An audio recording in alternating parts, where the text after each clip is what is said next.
Hello, guys. Welcome back to Scary Stories with Black Knight.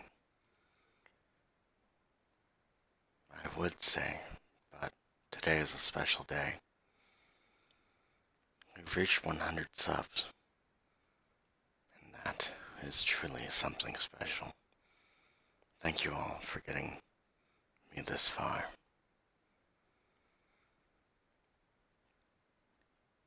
Anyway, on with today's show. I can't thank you all enough.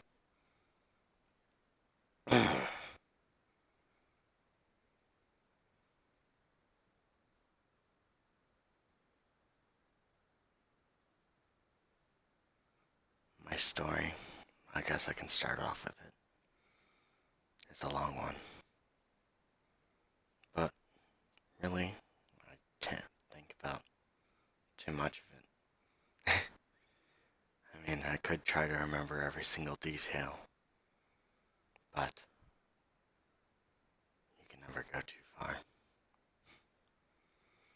Anyway, as the title says, here is my face. Hello. This is the Black Knight. And welcome to my story. My story. It's always been a hard one to think about. Never know where to begin, never know where to end. I was born in Kansas, adopted straight away. Lucky enough, I got my brother, too. He's 2 years younger than me. We were both adopted by the same family. The adoption agency really helped us out there. And as far as I know, I've actually had depression all my life. Although I really learned that 2 years ago.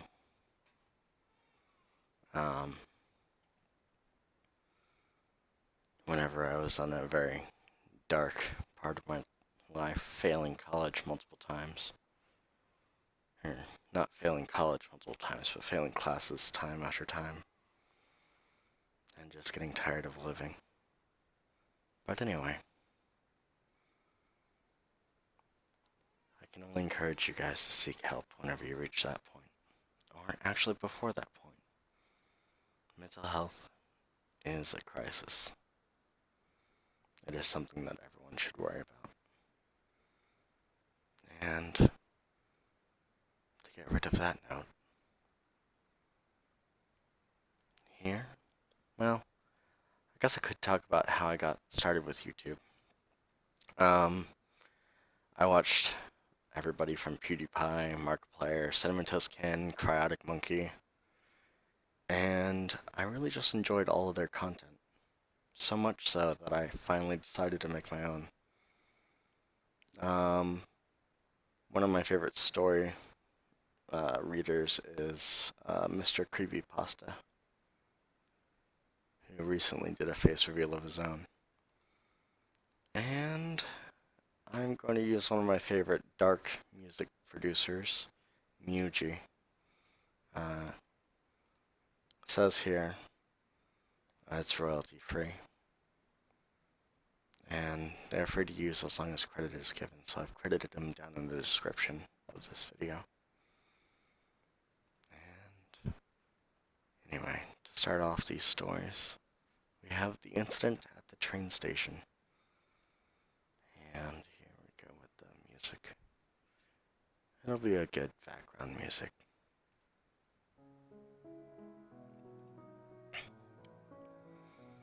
The Incident at the Train Station by Max.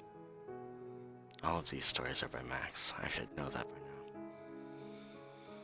Jane and I got there seconds after it happened. People were still shouting with surprise and dismay. The body lay in tatters on the tracks. "Oh God," Jane whispered. "That poor man." "What happened?" I asked the guy next to me. "Suicide," the guy said. "He hopped off the platform right when the train was coming by." "Christ," I muttered. exit that. Stop singing sad.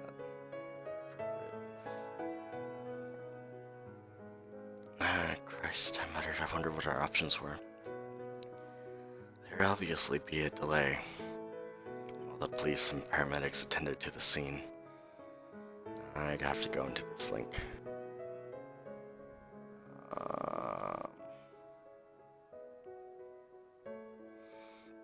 From the looks of it, Jan and I were going to be late for our friend's wedding in New York that evening. People were already scooping up the remaining taxis to take to their destinations. It looked like we'd be stuck there for a while. There was a Dunkin' Donuts on the platform, and I suggested to Jan that we go in and wait until everything was cleaned up. She agreed. I sipped coffee while Jan picked at the bagel without eating it. The police had just arrived. They draped the man's torso and head with a cloth, but his legs were still uncovered. They were about 10 and 15 feet from the torso, respectively. Whatever blood there was had been soaked up by the gravel between the tracks. Still, there were spatters on the platform and nearby structures, including the window of the Dunkin' Donuts. An employee went out a couple minutes later and wiped it off. I might want to turn this down even just a little bit more. No, wait, my headphones are probably louder than... Hello. Yeah, let's just turn this and down. How good is this? Tell me, is the music too loud? Yes, no, maybe.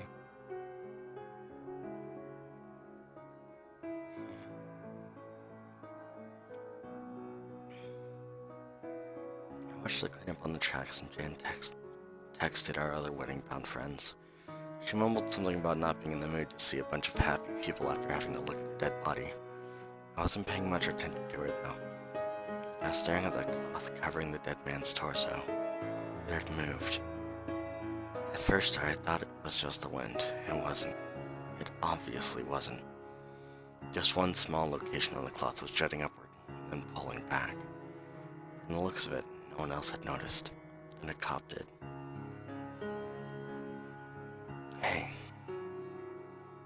Hey, he shouted to one of the guys from the coroner's office. He was working on collecting one of the legs. Look at the cloth covering that guy. I instructed. She looked up. The coroner glanced at the cop who was pointing at the cloth. The coroner frowned. The cloth jerked up hard, and the coroner placed the leg back down on the tracks. I watched his mouth form the words, "What the fuck?"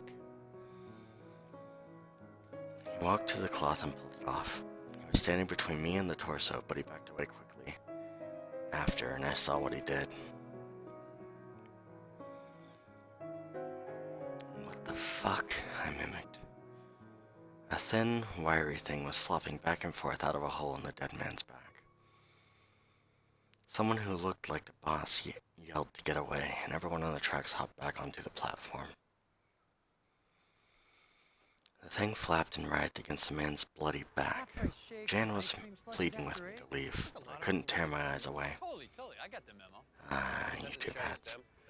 More and more of it poured out of the man's body. 3 feet, 5 feet, 10, 20. It slapped against the tracks and gravel as if it were being electrocuted. More and more and more.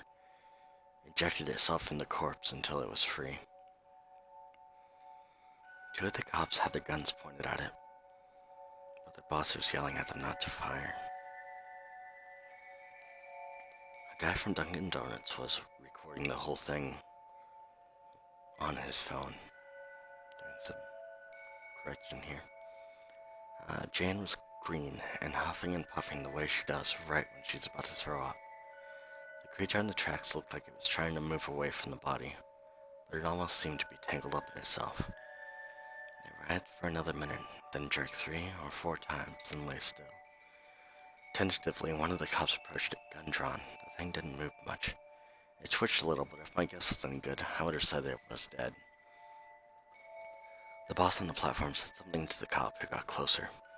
He kicked the worm. It flopped flaccidly against the tip of his shoe.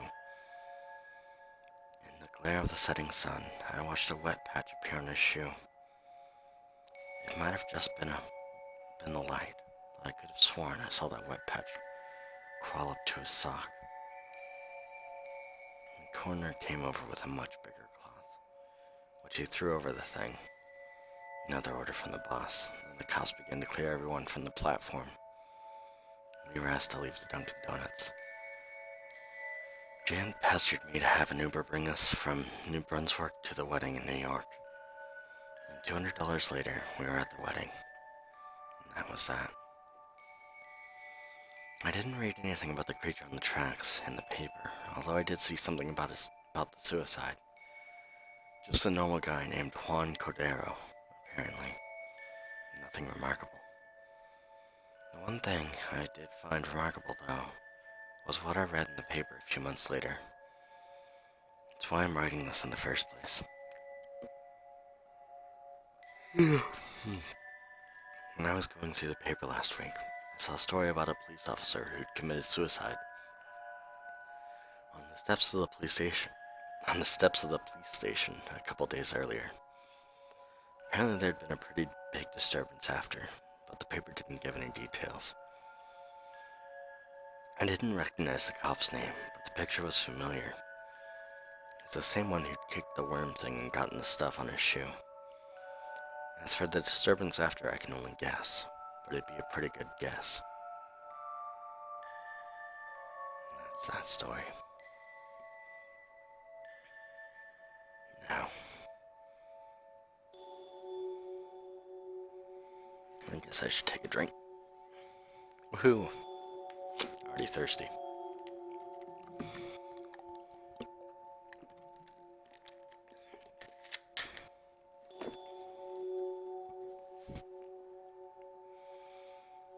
Let's see here.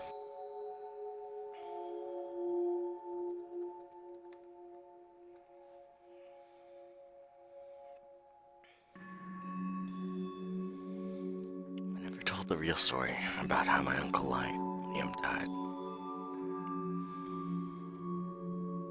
It was just too awful. Too unbelievable. People would think I got scared and made something up because I was a kid at the time. That's what kids do. Everyone knows he had a few too many beers. While he and I were fishing. Everyone knows he fell out of the boat and drowned when the weather got bad. The water got rough. Everyone knows I couldn't pilot that thing by myself, and it went into the rocks. And that's what I told the police, and that's what they believed. It didn't matter that they never found the body. Fishermen go missing all the time. Their bodies don't get found either. The current around here sweeps everything away, blood included. We'd been fishing out by Goliath's Head near that little island with all the seagulls on it.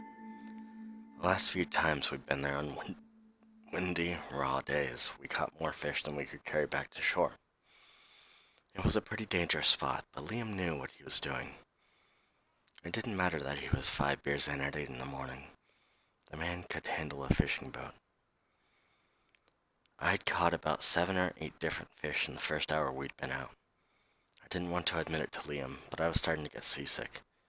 The chop had gotten progressively worse, and there were some shards of ice mixing in with the constant drizzle.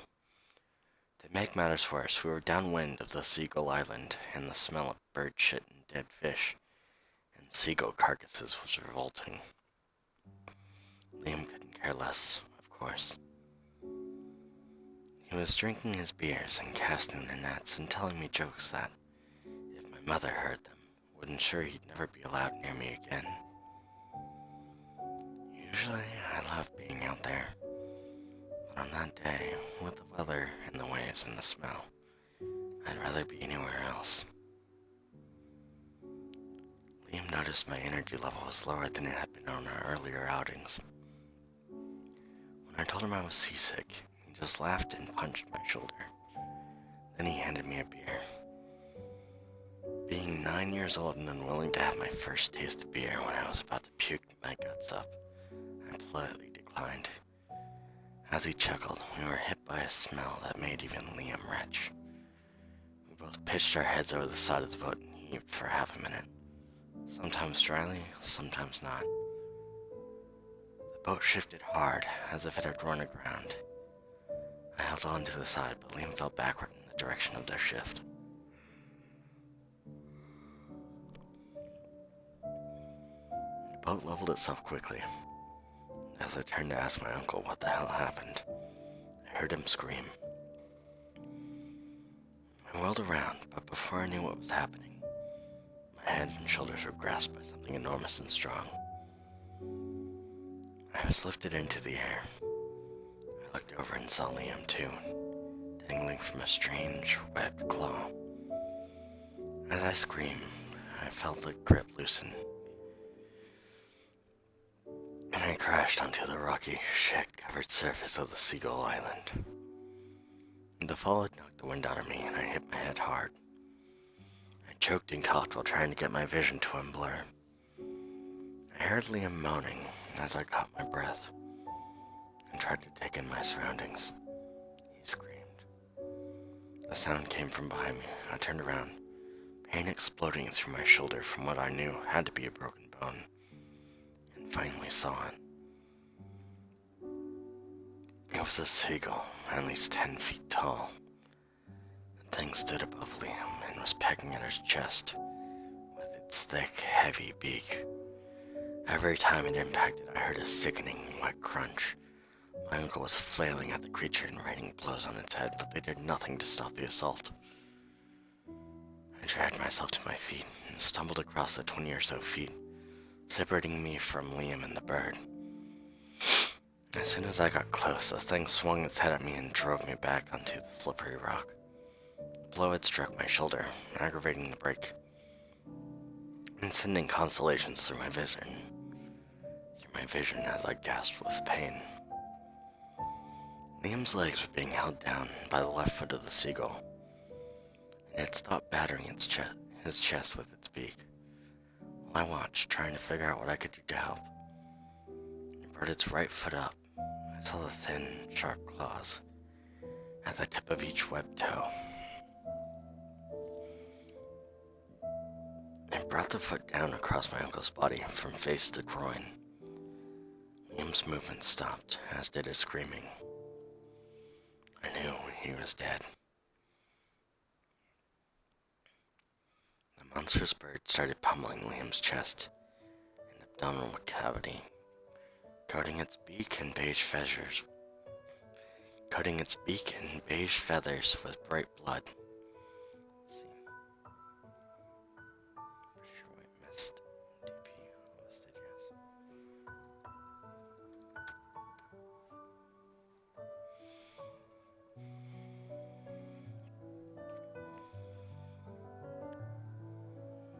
The monstrous bird started bright blood. I heard cawing coming from all directions as countless, normal-sized seagulls swooped in on the kill. The world blurred again as I dove headfirst into a panic attack. All my senses overloaded by the stench, the sound, and the pain. Moments passed, and the birds, this song is actually working with us. Moments passed, and the birds, having eaten their fill, began to disperse. All that remained were me, the corpse of my uncle, and the horrible giant seagull. My fear, while still brimming, no longer overflowed. I felt resignation sweeping over me, knowing I'd be next on the menu and there was nothing I could do about it. I dispassionately stared as the sound of crackles and snaps cut through the wind while the bird broke through Liam's bones to get at the tender meat inside. Loops of his intestines dangled off its beak like grisly seaweed hanging from driftwood. The crunching stopped. The horrible bird shrieked out a call, its wings extended. It was a truly colossal creature. Easily 40 feet long from wingtip to wingtip, the wings folded back, and for the first time, it stared at me. I was ready. I just stared back at it, clutching my painful shoulder and trying to stand up to face it like a man, like Liam would have wanted to. The seagull strode toward me and knocked me onto my back with its head. Just like it had done with Liam, it held me down with its left foot. I said a quick prayer as its right one came up, knowing it was going to be over soon. The claws moved closer and closer to my face. Then, instead of slashing my guts out, it used the tip of a claw to pry open my mouth. God. Before I knew what was happening, it brought its beak to my face. Its mouth opened and a torrent of gore erupted from its throat. I choked and sputtered, but the seagull wouldn't allow me to move. It waited for a second or two while I squirmed. Then it vomited more Liam and fish pulp into my mouth. I struggled to breathe through the thick, hot sludge, but there was no way I could turn my head to the side. No way, unless I let it feed me. So I did. Once I determined I had my fill, the giant seagull flew away, grabbing the husk of Liam as it went. I stayed and shivered as the weather got worse. Waves spattered the island and I was getting soaked. I was glad to have Liam's blood washed off me. I knew I'd freeze to death if I didn't get any help. The shore was a quarter mile away. I figured that if I jumped in and tried to swim, I'd drown. So my choice was either to stay and freeze to death, or swim for shore and probably drown. I guess it's obvious which choice I made. There was a house not too far from the beach, and I made it to the front door. I managed one knock before collapsing on the steps. But one knock was all I needed. So that's how Liam died. I guess you can see why I haven't said anything about this until now. Call it bullshit if you want. I don't really care one way or another. I just wanted to get it off. I just want to get it off my chest. Maybe it will help with the nightmares, but still. 45 years later, I taste my uncle every time I see a seagull. I don't think there's much that can help with that. Wow, that was perfect timing.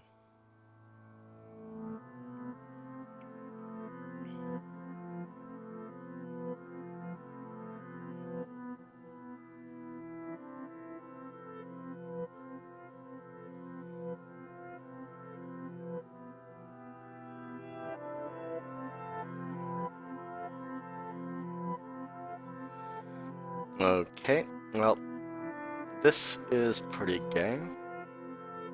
I'm good. I don't want to read a story about Dick. Smokey, the dog I rescued.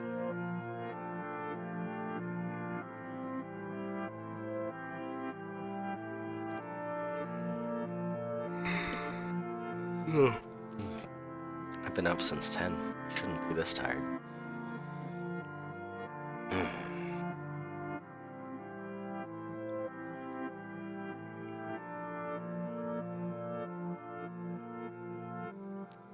Alright, here we go. Smokey, the dog I rescued.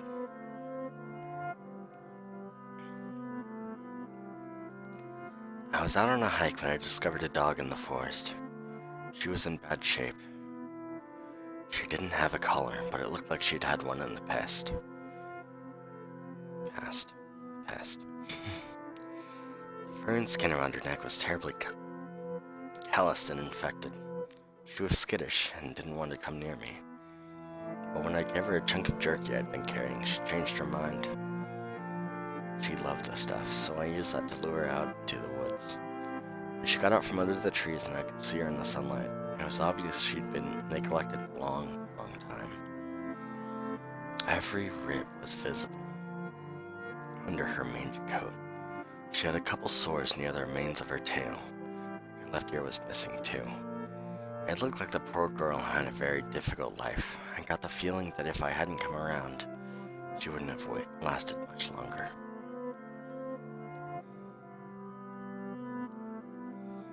When we got home, I lit a fire, poured out a bowl of water and some leftover meatloaf. then poked around the house to see what I could put on her wounds. When I got back into the living room, all the food and water was gone and the dog was sleeping next to the fire. Steam was rising off her damp fur.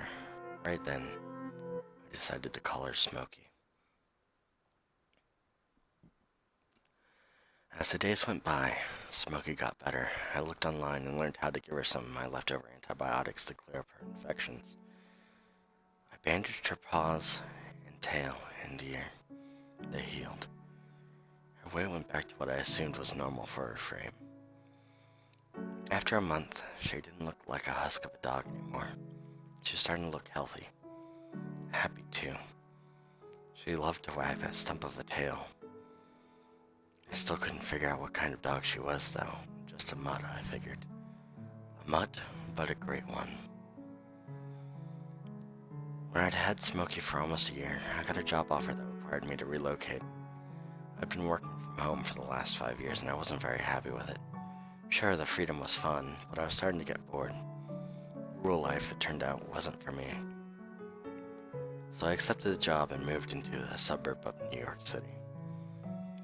The house I bought wasn't too big, but it had a great yard for Smokey to make her own. It was fenced in, had a nice tree for her to sleep under. I got her a great doghouse just in case it started to rain while she was outdoors. It worked out great. Then, somehow, Smokey broke through the fence and ran away. I panicked. I called veterinarians and animal shelters and police departments to see if anyone had found her. No luck. I drove through the neighborhoods and put up signs and offered a $250 reward. Still, nothing. I couldn't believe how much I missed her. She'd filled a void in my life I never knew I had, and now she was gone. I was devastated and terrified. I knew I'd get a phone call from animal control telling me they found her dead on the side of a highway somewhere. 2 months went by. I assumed I'd never see my dog again. One night, though, I heard familiar barking. I ran downstairs and flung open my front door. It was Smokey. I was bewildered and overjoyed. Not only did she look like she was in good health, but she was plump with what I assumed was a late-term pregnancy.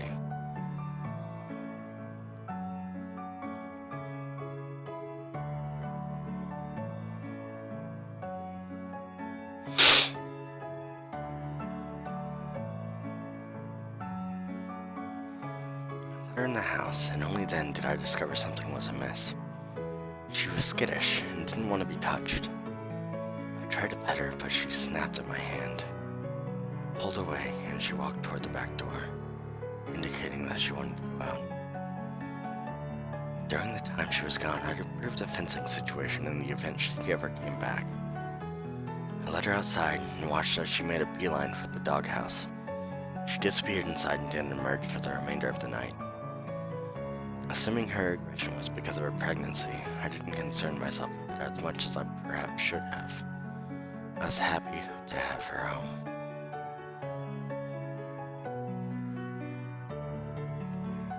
A week later, Smokey had her puppies.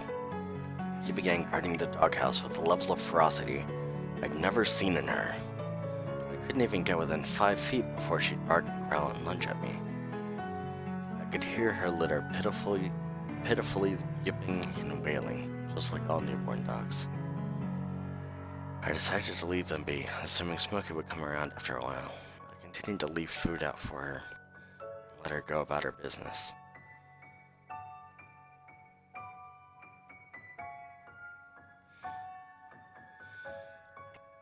Weeks passed. I hardly saw Smokey aside from the few times she left the doghouse to eat and drink. She cleaned up the yard I cleaned up the yard every so often just so there wasn't shit everywhere, but she never came out to greet me.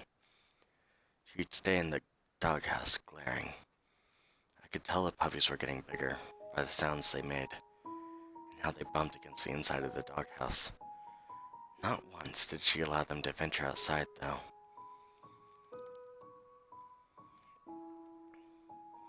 As time went by and I grew worried about Smokey's aggression toward me, I considered asking a vet to visit the house to tell me if her behavior was abnormal or simply an instinctual drive to protect her young. Then Smokey stopped coming to the porch for food and water. She was still out there, guarding the doghouse, snapping and barking whenever I approached, but no longer eating. I assumed the puppies were doing okay, but I still hadn't been allowed to see them.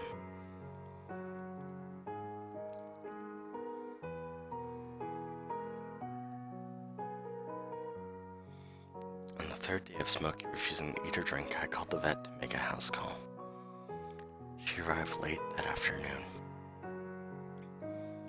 We went outside and approached the doghouse. The moment we stepped off the porch, Smokey began to growl for the first time. The puppies growled too. See what I mean? I asked the vet. She didn't reply, but a look of concern crossed her face. We approached the doghouse and stopped about 10 feet away. Smokey kept growling. Do you know who the father of the puppies was by any chance? I shook my head. No. She disappeared for a while and came back pregnant. She stepped forward, and Smokey's growl got deeper. So, in turn, did the growls of her still hidden litter. And she hadn't exhibited aggression toward you in the past? No, not at all. She's been sweet and kind for as long as I've known her. Smokey barked as the vet closed the distance. I don't think it would be a good idea to get any closer. It's obvious she doesn't want. Before she could finish the sentence, Smokey lunged. The vet, expecting the attack, pivoted to the side.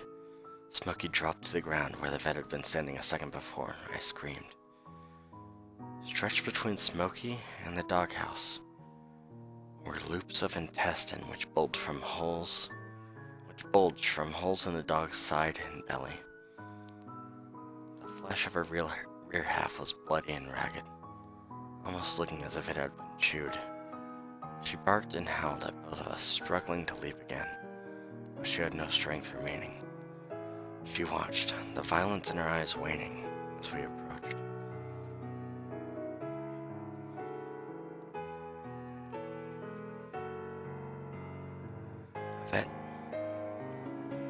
The vet dropped to her knees to inspect the wounds while I tentatively placed my hand on her head. She growled at first, then whimpered.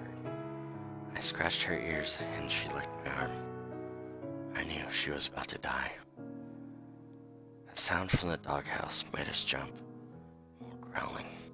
The puppies. We saw shapes moving inside the dark wooden structure. The shapes didn't move like dogs. All at once, some things tumbled out. The vet gasped. Writhing on the lawn were half a dozen creatures. Their faces were semi-canine, but the rest of them were something entirely different. Entirely wrong. 8 twitching legs each. Hairless, veiny, gray skin. Red eyes, and they were long. Serpentine.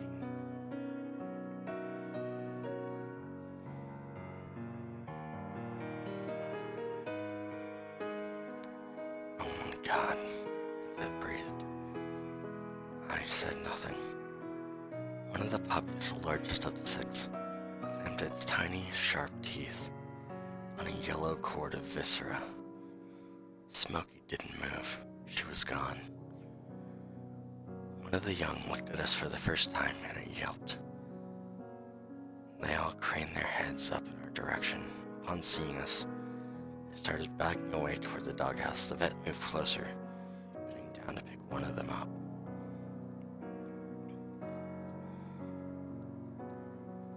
As if fired from a cannon, the puppies fled across the lawn at blinding speed. Before either of us could react, they clambered across a yard, scaled the fence, and disappeared over the side. They were never seen again. I allowed the vet's office to perform a necropsy on Smokey. Her determined cause of death was consistent with the injuries she'd recovered. There's no explaining the deformities of her litter. I miss Smokey every day. She was my friend and my companion. I try not to think about the last portion of her life with me, the part when she was obviously scared and in pain. Still, on clear nights, I hear strange howling and bizarre cackling barks. I know what they are, but I don't want to imagine how they look like now that they've grown up. The vet notified animal control and they patrolled the area for a while before giving up. I know they're out there though. It's hard for anyone in the neighborhood to keep an outdoor cat for very long. They just disappear. Raccoons don't knock over garbage cans anymore either.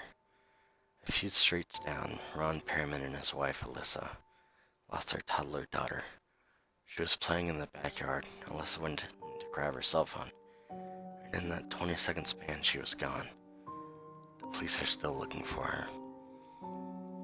I don't try to speculate about what happened. I try to get on with my life. Home to work, work to home. It's tough enough to enjoy the time in between, though. The stillness, the silence. Aside from Smokey being gone, it just feels like things are missing. I can't even tell you the last time I heard a bird singing outside.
Alright, let's read this one.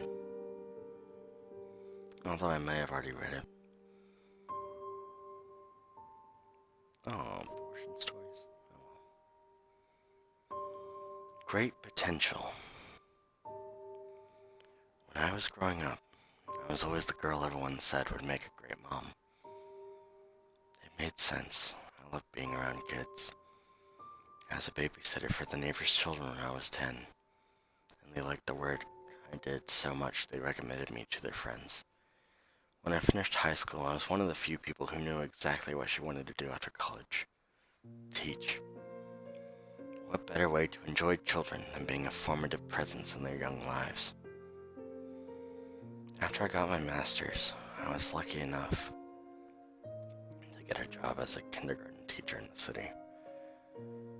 Growing up on a farm in the Midwest was something I'll always be proud of. Great people, strong faith, meat and potatoes meals and all that. But I really hoped I'd end up in a big city. Lo and behold, my prayers were answered. I love my teaching job. The kids are absolutely precious and adorable. I do my best to make sure they leave with knowledge and a smile. Some days are sad.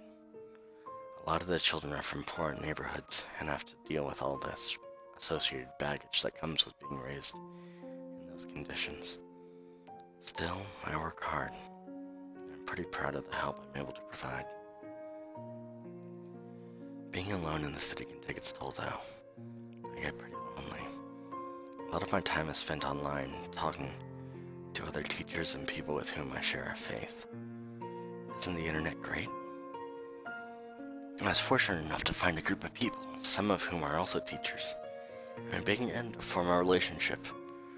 We're all fans of kids. That almost makes it sound like we're groupies forming a band, doesn't it? No, we just recognize the great potential the younger generation has. Our future is in their hands. It's a shame so many grown-ups don't see that. To my surprise, it turned out quite a few of my online friends lived in the same city as me. The next logical step was to meet up with them, so I did. And they were lovely. So impassioned. I was motivated by the protective drive and the strong faith, They readily welcomed me into their flock, so to speak. After some time, I began attending their church instead of my own, which wasn't a difficult separation since I'd only been in the city for a short period of time.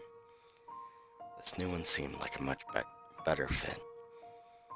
The pastor has a strong love for young boys and girls, and he mentions the importance of them every Sunday in his sermon. After the service last week, he approached me and asked to meet with him in private. Apparently, a couple members of our group had spoken to him about me. Just thinking about it makes me feel warm and accepted. So we met up and talked for a long time. Most of what he told me was stuff I already knew, but he somehow communicated an urgency that I never saw before. Now I do. Anyway, this morning I had to call in sick because I have something really important to do. Hey, welcome to the stream. It's a pretty good drive, about 3 hours, but I think it'll be worth it in the end. I'll get there around 11 a.m. if I leave now, and as long as I can be in and out in a couple minutes, I can be home before dinner. Oh, yes, shit. Yeah. It works for some people, it doesn't work for others. Before dinner, I get ready. While I get ready, I keep thinking about how my dad used to take me hunting when I was a kid. His friends thought it was weird for a father to take a girl shooting, but our family never had any boys, so he treated me like the son he never had. I appreciate it, though. It's the experience I'm going to need later this morning when I stop those doctors from murdering any more unborn babies. They have no right to steal those innocent lives from the world. Okay, so, this person apparently became indoctrinated with the idea that, abortion is, sinful. No right to steal those innocent lives from the world. Murdering any more unborn babies. Yeah.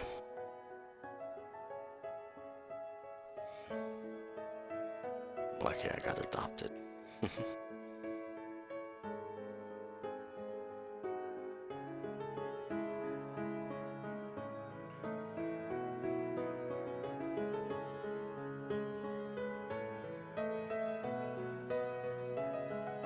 Alright, let's see here.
The Squirming Man.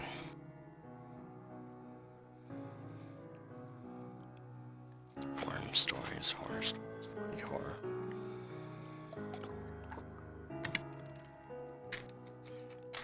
This is heavily watered down and frozen sweet tea.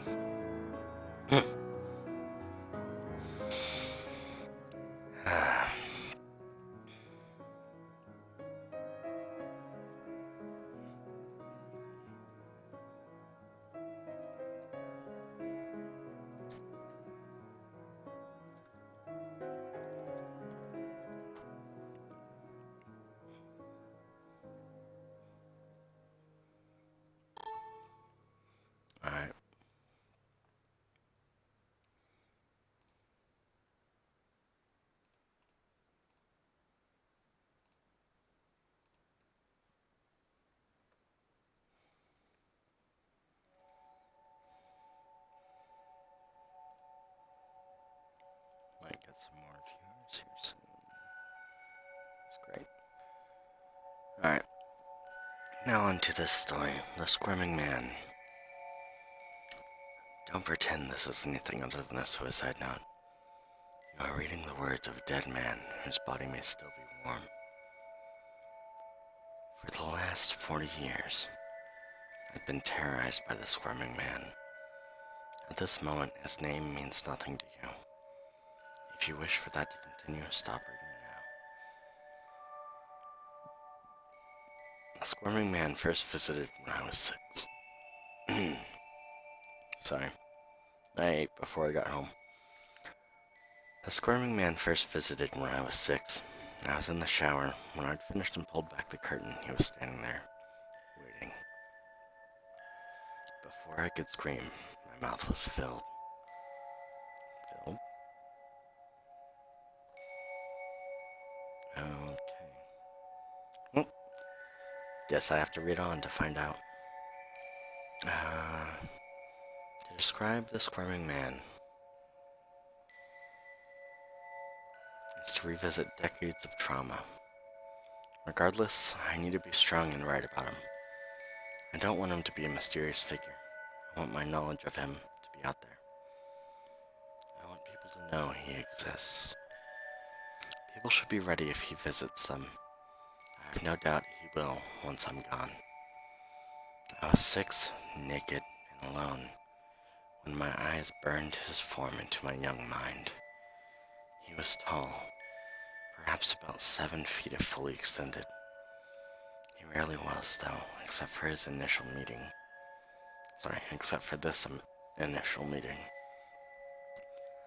All 7 feet of his writhing bulk were there to greet me. His trunk was thick and plant-like, dark red like boiled blood. His limbs, if you can call them limbs, were like earthworms, thin, segmented, and wriggling. Hundreds upon hundreds at the base, supporting the weight of his body. His arms were the same, but his face was what I remember most clearly. The face which sat in the center of his torso was that of a boy, a toddler. But there was age in his eyes, terrible age. Years during which hideous knowledge could have been accumulated. When my mouth was filled on that day, I began to learn how hideous it actually was. From his own mouth, a torrent of his worm-like protuberances filled mine. They crawled down my throat, around my sinuses and everywhere else. Within moments, I felt their tips exiting my rectum and penis, only to disappear back inside me. Oh god, this might not be advertiser-friendly after all. I felt them under the skin of my fingers and toes and face and hips. They were everywhere. And all the while, he brought his face closer to mine.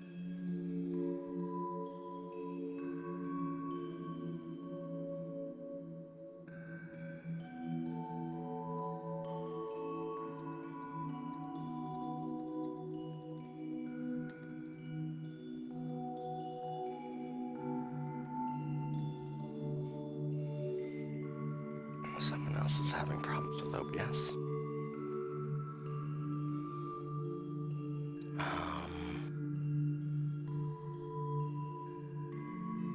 They were everywhere, and all the while he brought his face closer to mine. My eyes bulged, and I struggled to get away. But my movement was at the mercy of the Squirming Man who held me, who violated me, who, at the moment, owned me. I saw my reflection in his wide pupils. I was ready to die. The Squirming Man withdrew. I gagged and shrieked as he slowly retracted the protuberances back into his body. Then he was gone. My parents arrived seconds later. I told them everything. Leave nothing.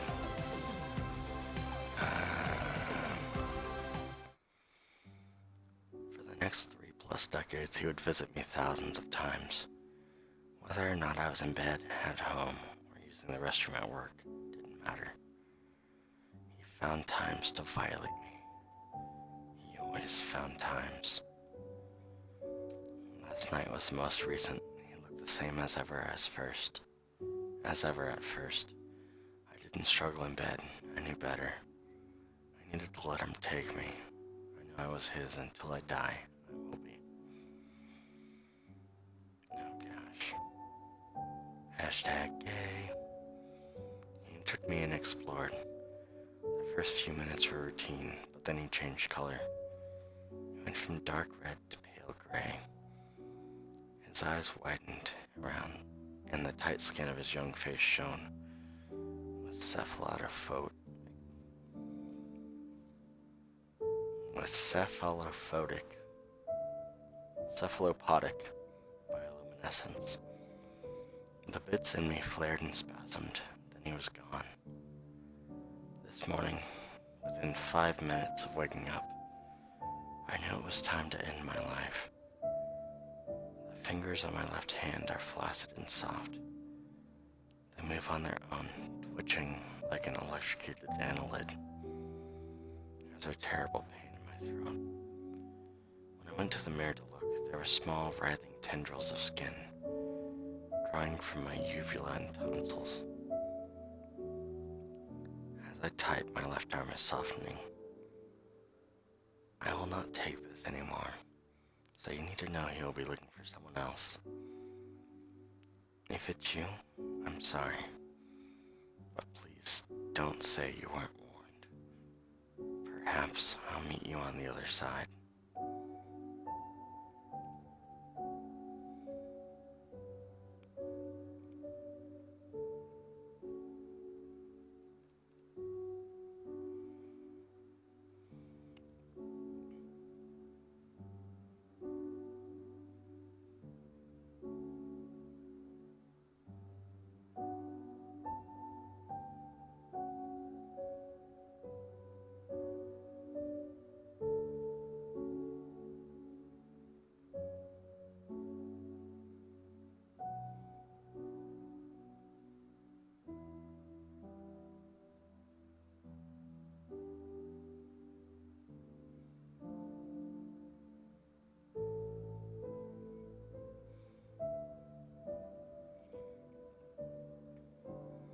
Alright, here's a funny one.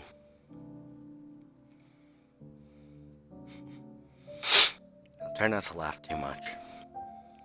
Why do all my lollipops moan when I put them in my mouth? Oh gosh. I might as well make it a challenge. Alright, I challenge myself not to laugh during this. First of all, get your mind out of the gutter. Lollipop isn't a euphemism for anything else. This is serious. It's been like this since I was a kid. I never thought about telling anyone, because I worried people would think I was either nuts or gay. Where I live, those two labels carry similar stigmas. Of course, it's nuts to be gay. To be honest, I'm only mentioning it now because it's starting to get really weird. Okay, weirder. First, let me give you an example of how this all normally works. I work at a pediatrician's office, so, of course, there are lots of lollipops to go around. I was finishing up my shift when I felt my blood sugar tanking a bit, so I grabbed a Dum Dum's mystery flavor lollipop, unwrapped it, and popped it in my mouth. I love the mystery flavors. They're just so mysterious. Anyway, I absentmindedly sucked it while cleaning up my desk when, on cue, the sound started. Yes. Oh, good heavens, don't stop. Gosh darn it, this is going to be a hard one, I can tell. I'm the only one who can hear this, mind you. Shay was working right next to me and didn't notice a thing. Regardless, the voice persisted and grew in enthusiasm as I got closer to finishing it. As always, as the last bit of candy dissolved, I heard a grunt and a muffled thank you, then it was gone. That's not normal, right? It's possible this is all in my head. I'll freely admit it. Still, there's just something too tangible about the whole thing to make me truly think I'm hallucinating.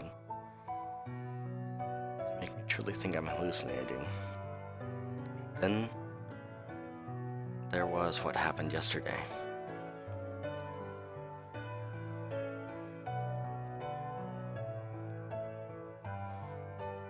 I was at work and we were leaving early because there was a snowstorm on the way.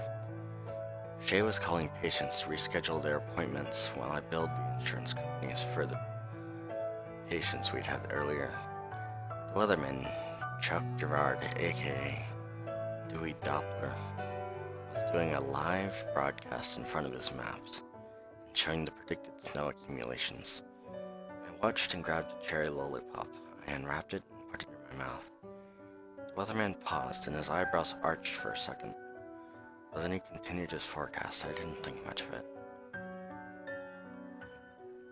I manipulated the candy with my lips and tongue, and a familiar filled my skull. Dewey Doppler started to look bewildered and uncomfortable. He was walking strangely, but still going on with the broadcast. It was unusual.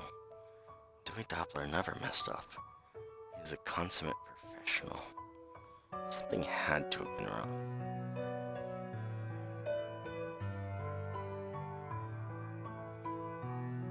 I studied Dewey as I sucked the lollipop. His face was getting red, and the HD image of his face showed beads of sweat appearing on his brow. A disturbing pang of realization struck me. With experimental deliberateness, I pulled the lollipop out of my mouth, then looked all around its circumference as I studied the weatherman's face. The moaning in my mind grew fervid, and Dewey stumbled as he walked across the other side of the map. His hand was down by his waist, as if he were covering something. I was fascinated. Don't stop, please. The words in my mind were insistent, and Dewey Doppler was standing with a slight hunch, but still soldiered on with the forecast. The doctor burst into the office, startling me out of my concentration. Without thinking, I bit down on a lollipop. A shrill, hysterical screech came from the television. Shay, the doctor, and I all turned toward the sound of pain and saw a wide patch of dark red blooming across the front of the weatherman's pants. He clutched his crotch and screamed again. The video cut to commercial. What the hell was that? The doctor asked. I don't know, I stammered. Wow, that poor man, Shay sighed. I went back to her phone calls. The doctor went about his business, and Shay went about hers. I sat in my chair and tried to work, but the flavor of cherry in my mouth didn't taste so sweet anymore. And in my head, I still heard Dewey Doppler screaming. Okay.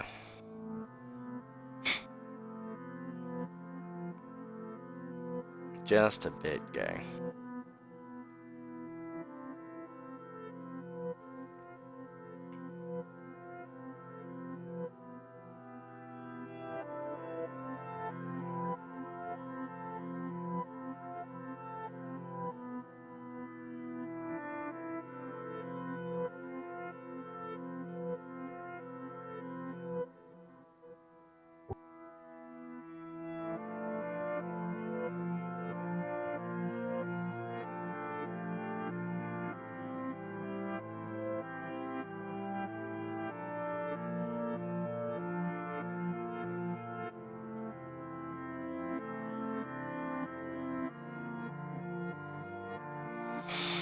Alright, this looks like fun.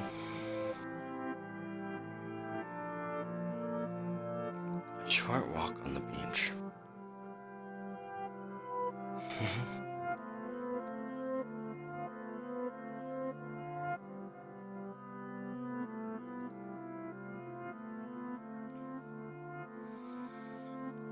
A short walk on the beach.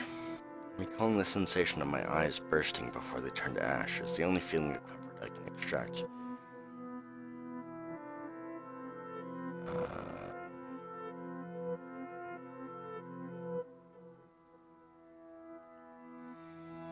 It's the only feeling of comfort I can extract from that moment last year. I was walking my dog on the beach near my home. The beach had been closed for the season because of a toxic algae bloom. The woods in my backyard led out to the beach, though, and I knew enough to stay away from the water. Parker and I were finishing up when I heard splashing near the shore. I glanced over and saw what appeared to be a school of fish trapped under the thick algal sludge. A thick algal sludge. I was surprised. The water was supposedly hypoxic from the algae. I assumed the fish would stay away. Hypoxic, for those that don't know, means unaerated. Pretty much all the oxygen has been taken out of the water. The splashing persisted as we walked by. Parker growled. I was concerned, since he never showed any aggression of any sort since we gotten him neutered. But as the splashing grew louder and the water grew increasingly turbid, Parker's growls became ferocious, and he started to bark and pull at his leash. I stopped and held the leash with both hands. The last thing I wanted was for him to jump in and get that algae all over him. I watched the water with Parker for a minute, then tugged the leash to get us back on track. The splashing stopped. Parker calmed down. We turned and began to move back toward the woods. Right when we were about to step through the tree line, Parker pulled at my leash again. I tugged right back and moved on. Janice was making dinner, and I'd be damned if we were late. Parker pulled again, hard. At the same time, he whimpered. I glanced down while pulling back. My breath caught in my throat. Something was grabbing Parker's hind leg. Something thick and tubular, almost like a heavily veined tentacle. As the steady tug persisted and Parker's whimpering grew shrill and pained, I rolled around and saw the thick rope of veiny muscle stretching from the algae to my dog. Without thinking, I stomped on the tentacle, feeling its boneless gristle deform under the heel of my boot. With a pull so powerful it tore the leash from my hand and caused a sickening, cracking sound to come from the area of Parker's leg and hip. The dog was launched through the air and splashed into the water. He struggled to stay afloat. I ran across the beach and was about to jump in when a writhing mass of tentacles of all sizes began to emerge from the water. They were everywhere and stretched as far as I could see. Way in the distance, something else was starting to come to the surface. I was rooted to the ground with sheer, uncomprehending terror. I gazed at the shape as it rose from the surf. Parker had disappeared under the water. The tentacles slapped and writhed and twisted against one another as if they were dancing. My eyes remained riveted to the form emerging about 1,000 feet offshore, and I felt a hideous pressure forming in the back of my eyes, accompanied by a blinding headache.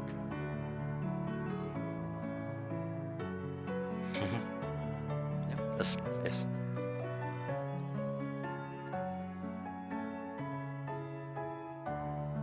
Welcome, turn to the live stream. I know you've probably been here for a while, but welcome indeed. Anyway, welcome to the stream. I see that we now have 2 viewers. Seagull swooped from the air to bite the fleshy masses, only to be pulled back under by smaller, lightning-quick tendrils erupting from the larger tentacles.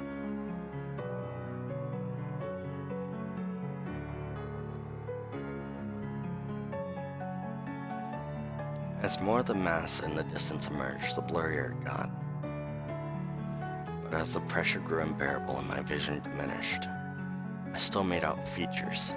A hideous gaping mouth, clusters of holes with stalks emerging from them, eyes attached to each stalk. Yeah, my voice does pretty much match what I look like. I don't have the whole mismatched voice and body thing.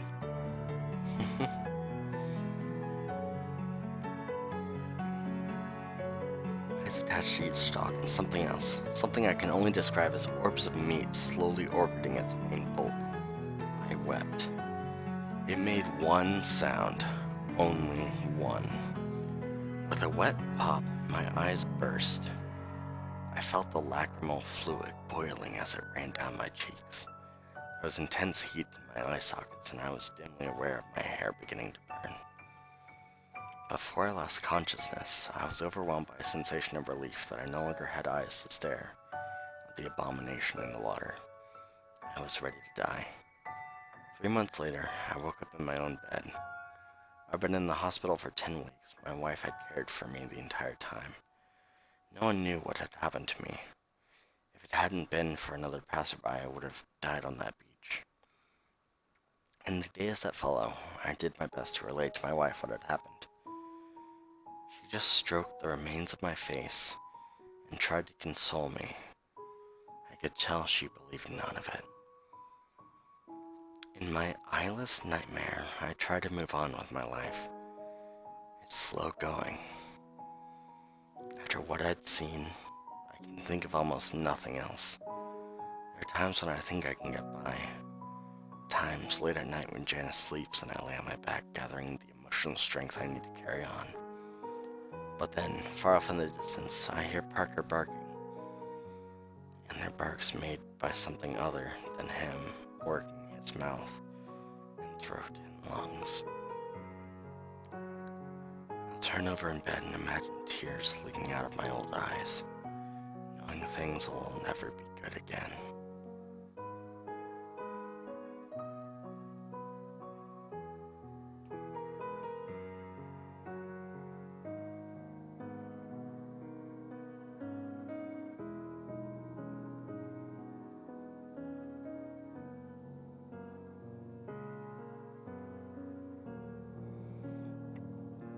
Hello, and welcome to the stream.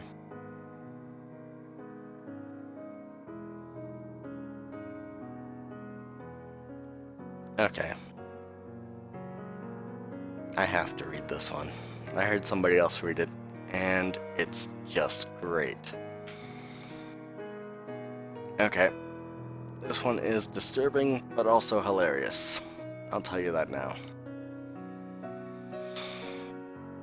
It's hard to clean blood out of the crotch of a fursuit, especially if the fur is white. Sure, you might get the bulk of it off the individual fibers, but a stain will still be there. It's not easy to find someone who wants to blow a 6-foot-tall ferret with a blood stain on the business end. Hi, I'm Shane. I'm 42 and I'm a furry. And no, I'm not one of those adorable ones who goes to conventions and acts like my favorite cartoon character, makes cute noises and then goes home. I'm a degenerate. I like to be around other degenerates, especially ones in fursuits. Take a moment to psychoanalyze me from your armchair. Oh wait, ready? Okay.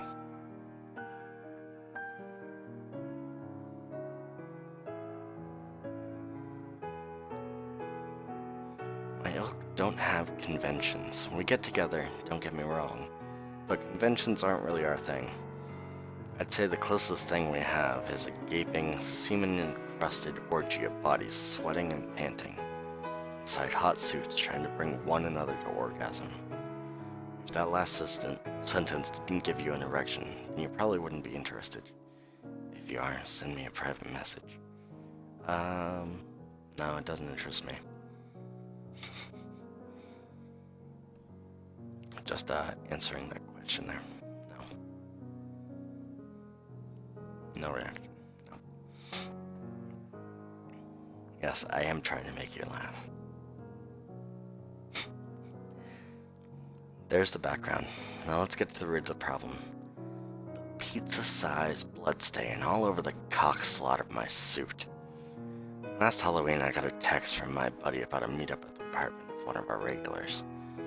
I was excited. This guy was a freak. He was independently wealthy, always had the best drugs and booze. Since he owned the whole apartment building, we could be as loud and disgusting as we wanted. I am very loud. I am profoundly disgusting. Anyway, I went and had an absolute blast. 9 guys and 2 women. Not that the sex of the participants mattered, of course. We're all just furry plugs and outlets, my friends. Furry plugs and outlets. Alright, I'm gonna have to take a drink there.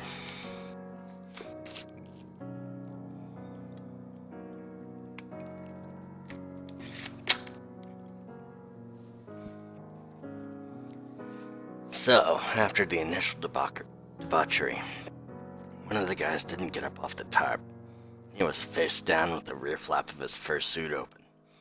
That wasn't the odd part, since the flaps of all our suits were open. But unlike us, this guy wasn't moving. The owner of the apartment was extremely pissed off. The exposed skin peeking out from behind his Mike from Monsters Inc. costume was beet red. One of the main rules of this house was no one was allowed to overdose. Aside from the complications of dealing with police and ambulance, it made the whole party look bad. And he did not want to look like a bad host. If you can't tell, I am trying auto voice for this. Something raspy. We took turns trying to get the guy to his feet. He was breathing, which was a good sign, but he just wouldn't respond. Now, I've been around ODs before. Shit happens, but something about this guy wasn't right. I'd never seen him before. Turned out none of us had. I'd say the majority of us had to go at him at one point or another during the festivities. And I'm fairly certain I remember his furry green belly pushing against my forehead pretty early in the night. But now he was still face down on the tarp, preventing our collective liquids from soaking into the carpet. It was a really nice carpet. As the host was looking for his phone to call an ambulance, the prostrate man started to get up. He looked around at us, blinked a few times, then smiled. We all breathed a sigh of relief, then asked the guy what had happened. He just apologized and told us he has narcoleptic episodes after intense physical exertion, and it's nothing to worry about. Then he made us all laugh when he asked who was ready for another round of action. All of us were, so we started up again. Then the power went out. I was balls deep in our narcoleptic Oscar the Grouch when the room went dark. I didn't mind. Oscar certainly didn't either. No one did. I heard their host yell, "Must be the ghost!" And we all laughed amidst moans and around mouthfuls of unimaginable depravity. Supposedly the host's apartment was haunted by the original owner. But on we plowed, so to speak, making our way from partner to partner in the dark. A little while later, the room started to smell. Let's be more specific. The room started to smell worse. Regular background scent of 11 people fucking in rarely washed suits and working up in good, frothy sweat in the process can be a bit off-putting to those unaccustomed to our type of fun. But the smell was different, and it was powerful. Being the troopers we were, managed to go for another few minutes before one of us threw up, and that was the end of the orgy. People started to complain about the smell, and the host went into the kitchen to grab a flashlight and a couple candles, while we mulled around and wiped off our various wipables. A light flicked on, and a candle was lit. We surveyed the area, and a couple people left. Oscar the Grouch was on the top again, ass in the air.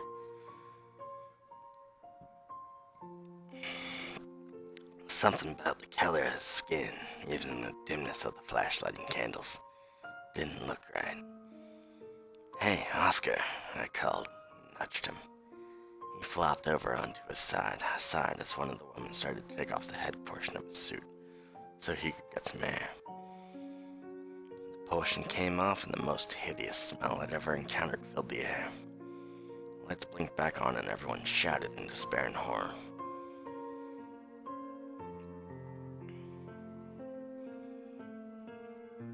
Alright, warning on this next part, if any of you are triggered by, readings of intense, blood. I mean, if you've already read ahead, you've already got it. We were all coated in blood and other incomprehensibly horrific fluids. Fast forward a few hours. We were all we were all at the police station. Oscar was dead. Very, very dead. According to someone at the station, he looked like he'd been dead for a long, long time. They were still trying to ID the body. Fast forward to a week later. All of us were charged with desecrating a corpse. In our state of collective disgust and confusion, none of us protested it. It looked like we'd be facing some pretty serious fines and community service, but no jail, thank God. I still hadn't ID'd Oscar. Yesterday, I was at home when my phone rang. It was my buddy who invited me to the Halloween party. His friend, the wealthy party host, had been doing renovations on the apartment, and apparently the smell just wouldn't get out of the room we'd occupied. So he was tearing down the whole thing. In the process, he came across a note neatly carved into the wood on the underside of the floorboards. If you ever find this, I'm sorry for the trouble I may have caused. I've been watching all the fun you've had over the years and wanted to try it for myself. I figure it wouldn't hurt to give corporeality one more shot. It was very, very worth it. Thanks. Thanks. Yeah. Reading scary stories. Welcome to the stream, The Ugly Duckling. Well, I guess this one is more comical, but well, didn't really know how to respond to that. It didn't make much sense, but neither did the narcoleptic furry-turned cadaver who showed up at the orgy. I asked my friend what we should do, and he replied pretty quickly, informing me we'd be having another get-together to honor the dead man's memory this coming weekend. Do I really sound tired? Oh. Oh. I'm actually pretty awake right now. I was tired at the beginning of the stream, though. I can't fucking wait. Apparently there'll be 25 people there. But I just cannot get this damn stain out of my fursuit. I don't think it will make a good first impression with the new folks. Alright, that story's done.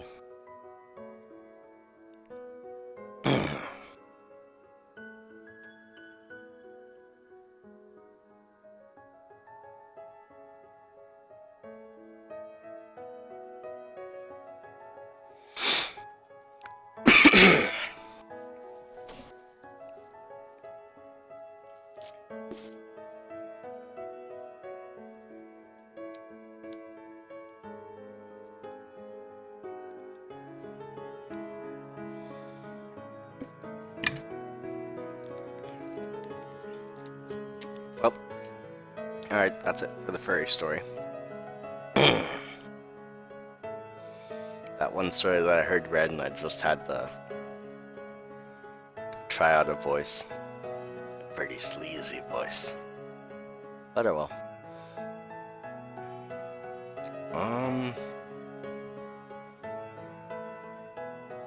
Okay. Let's read the Alzheimer's ward. Hey there, Fiery Sparkles. Welcome to the stream. Today is the 100 sub special. Reading stories, did my own story, and I'm showing my face for this one. When you work in an Alzheimer's ward, it's difficult to determine whether or not a patient is telling the truth. Obviously, there's no malice intended if they're lying. It's likely they believe what they're saying to be true. It's the unfortunate nature of the disease, you see. Now I'm getting this assisted living community. No thanks. Not interested. Seen this ad multiple times. Yep, got the 100. And so I'm carrying on with the stream. Show my face for this video. I may do it in later episodes, but I might just keep it to a subscriber special stuff.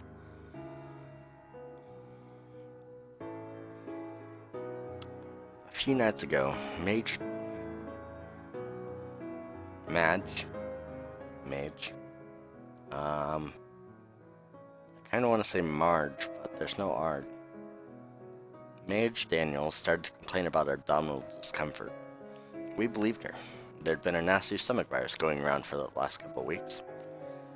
Madge's overall lucidity was pretty good, too, so we did our best to make her comfortable and ensure she was getting a lot of fluids and adequate rest. The next morning, Lou Franks, Ray Davis, Melinda Renz, and Veronica Alster Coates were complaining about their own stomach pain. We gave them a once-over. They seemed fine. We figured they'd heard about Madge's problem and believed they were experiencing it too. By noon, the whole ward was complaining about stomach problems. Some were obviously legitimate, since some of the residents had forgotten how to use the facilities and we had to change them. But with the others, we assumed it was phantom pain. The following day, Madge Daniels was found dead in her bed. Her roommate, Elizabeth Fong, said Madge had been having terrible nightmares all night. The state of Madge's bed seemed to verify that claim. The sheets and blankets were torn off, and Madge was clutching the pillow in her death grip. An autopsy was scheduled for later in the week.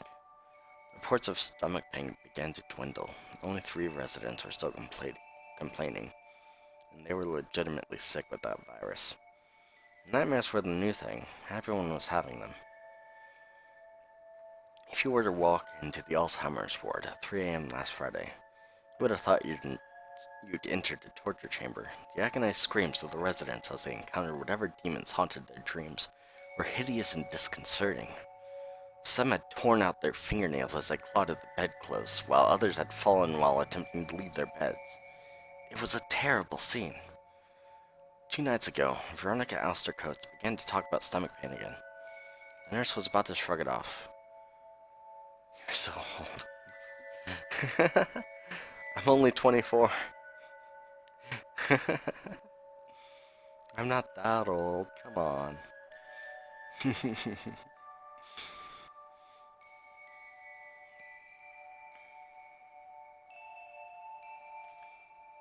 The nurse was about to shrug it off, but she could see distension in Veronica's abdomen, even under her nightclothes.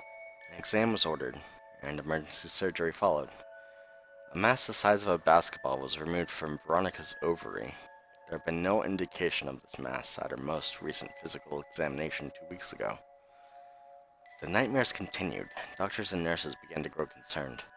The violence of the dreams was unlike anything they'd encountered in the past. While the disease can cause vivid nightmares, these were unusual, both in their severity and frequency. Yesterday morning, Madge Daniels' autopsy was conducted. Her life had been taken by a massive stroke. That was not the unusual discovery. Madge, who had gone through her 74 years of life without even needing glasses, had developed severe, burn-like scars on her eyes the night of her death.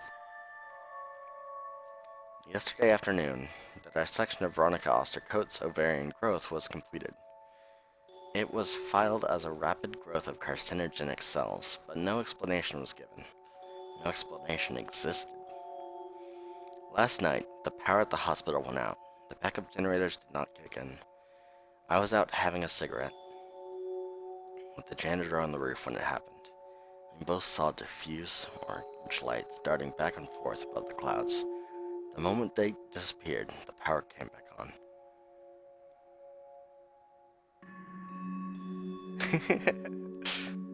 Fire Sparkles, you know I still did not eat breakfast, and you're keeping my appetite a bit weird. I can't eat. Crying face. I'm sorry.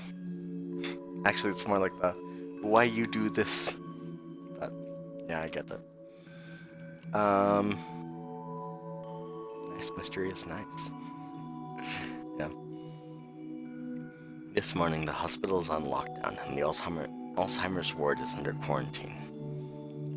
All the residents woke up with burns which had destroyed their eyes. All the residents had basketball-sized distension of their abdomens. Further, the growth which had been excised from Veronica Alster Coates is missing from the laboratory. The final straw which prompted the lockdown of the hospital was the discovery of the corpse of the lab technician who had been studying it. You sound like Lawrence from CD.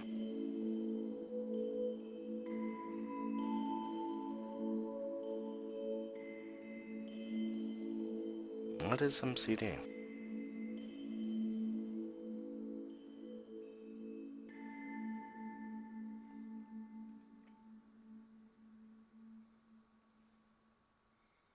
Oh wait, I have to go back, that's right.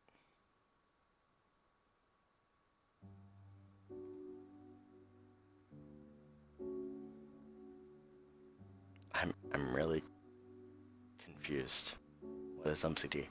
Oh god, that good dick. I'm trying to refrain from sex stories.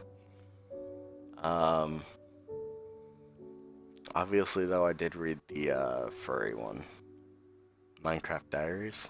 Oh. Aphmau makes it. Oh, okay.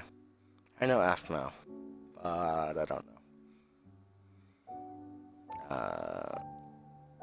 The series. Trees of Eyes.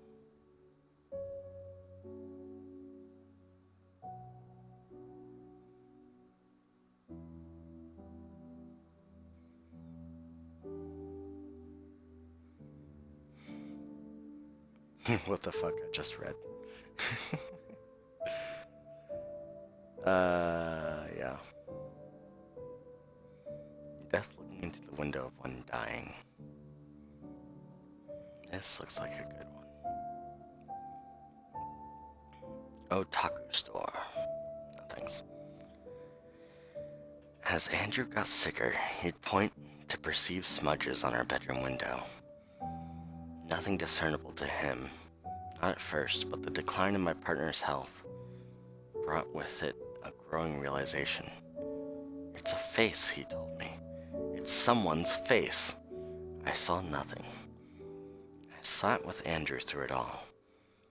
Every sleepless night, every shriek of terror as nightmares tore through him. Every sobbing declaration that he wasn't ready. In the mornings, the smudged face would be there, ever clear to him. He was terrified of it. Still, I saw nothing. Time went by while Andrew wasted away. I'd started staring more at the blackness beyond the window than at my dying partner. A portion of me found comfort in avoiding Andrew's gaze. His was a gaze of sorrow, of regret. He knew I'd be facing the same fate in the coming years. I begged him not to concern himself with such a thing, but deep down in the vault of my soul, I resented him, his carelessness, my own. I gripped his hand in my own throughout our last week together. He didn't have the strength to talk. He could only wheeze and stare. Stare at me. Stare at the window. Stare at everything. Soon, nothing. On his last night, he did nothing but stare at the blackness beyond the window. The void. His void. But then he lifted his arm and pointed. He coughed and whispered, I see him. I see death. They were the first words he'd uttered in days. He continued, Michael, do you see him? Oh God. Michael and Andrew. Goddamn. Why do most of these have to be gay? Oh well.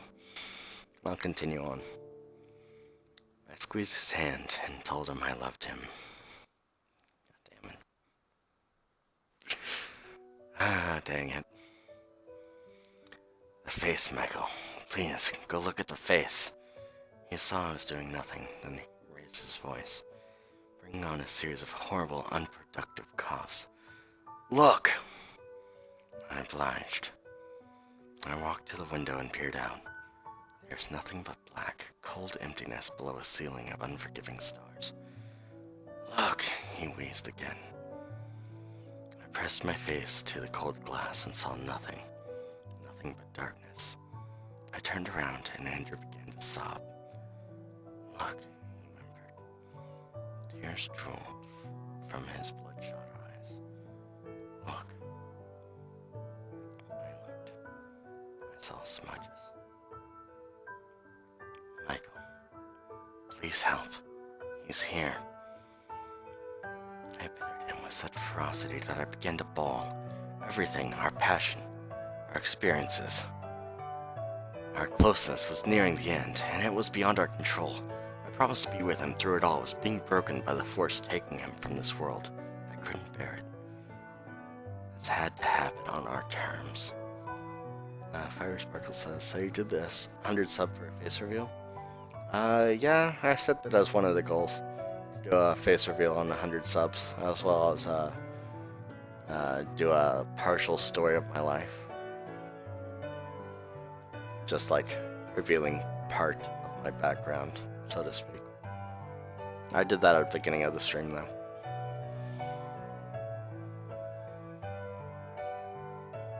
I guess I can go deeper into one of my stories later. Probably in a later stream.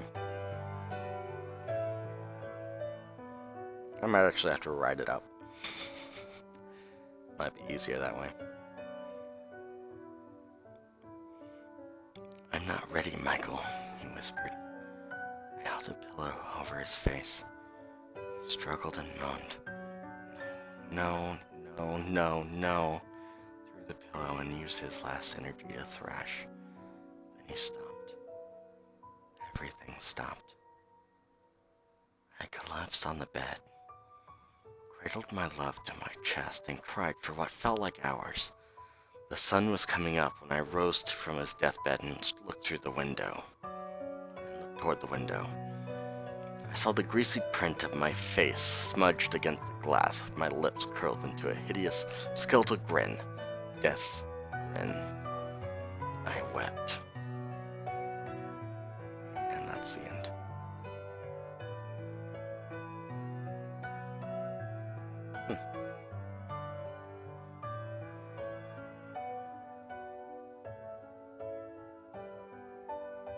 Bits and pieces.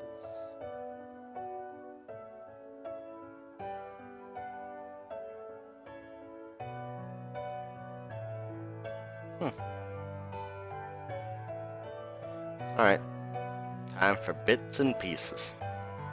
Has aliens. Lovecraftian stories. Bits and pieces. Alright, I can tell my throat's a bit dry. Grab myself another drink of tea.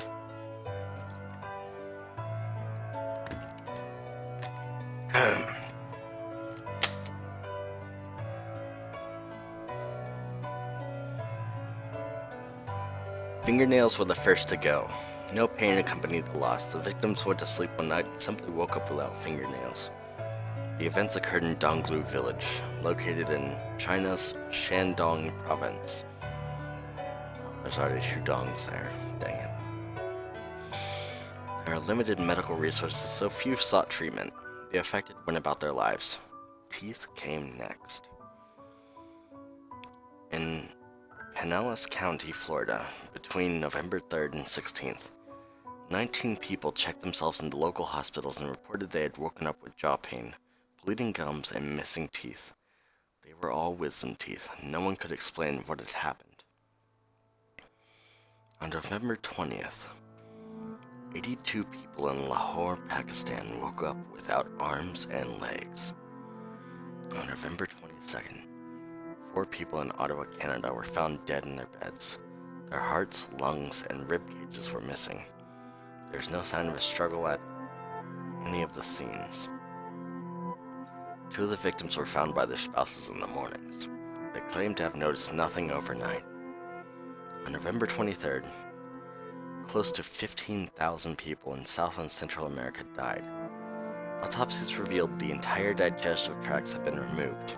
There were no cuts, incisions, or injuries that could explain the excisions. I work aboard a meteorological vessel for the United States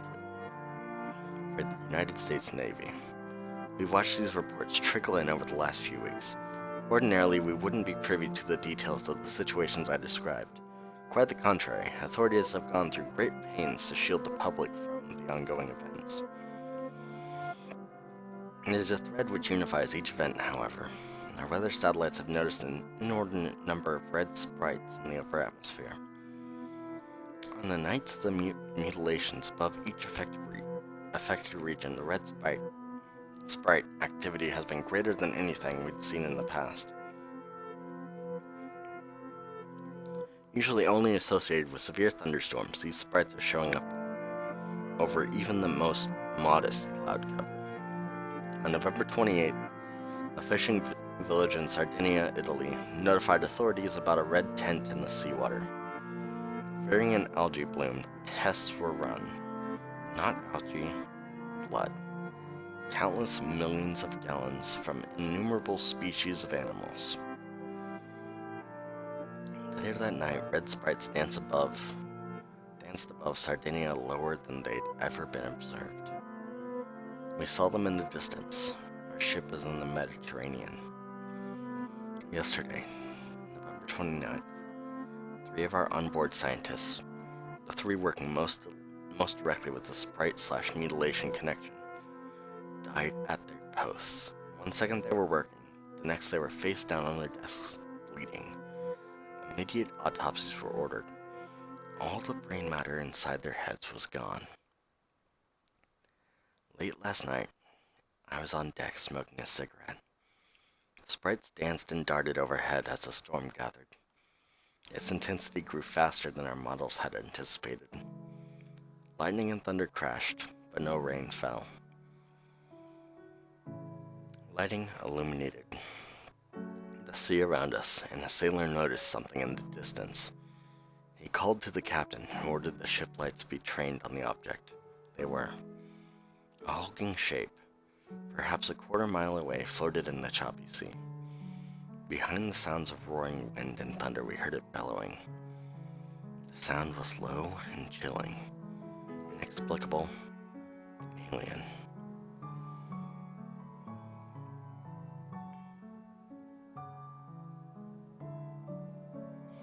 The water below us reddened, and tubes of viscera floated to the surface. They flapped and writhed against the hull of the ship. Lungs and stomachs and bladders and hearts at the end of each intestinal tube throbbed and pulsated. More bellowing, more moaning. A flash from a red sprite and a clap of thunder made everyone jump. The floating object was gone. The storm was dissipating. The bloody water was diluting back to its normal shade. I haven't been able to sleep since then. All I can do is fill out my reports, write this account, and watch as tens of thousands of dead fish float to the surface. We haven't been allowed to notify the families of our dead colleagues. And while all this is still going on, we were told. Just a moment ago, we were alerted to sprite activity over New York City.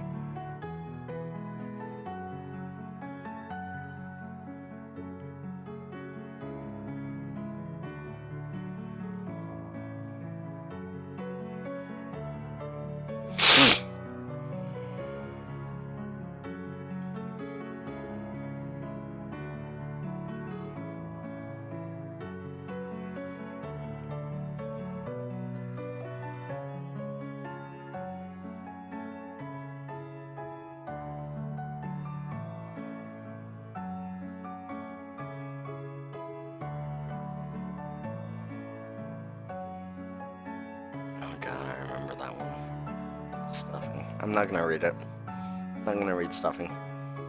Let's do mushroom stories first.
figure out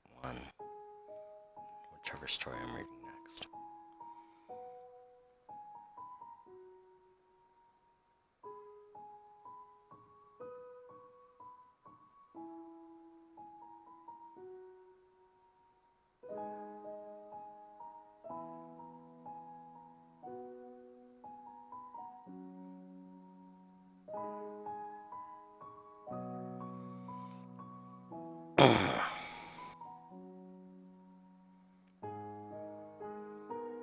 Alright, this one caught my eye.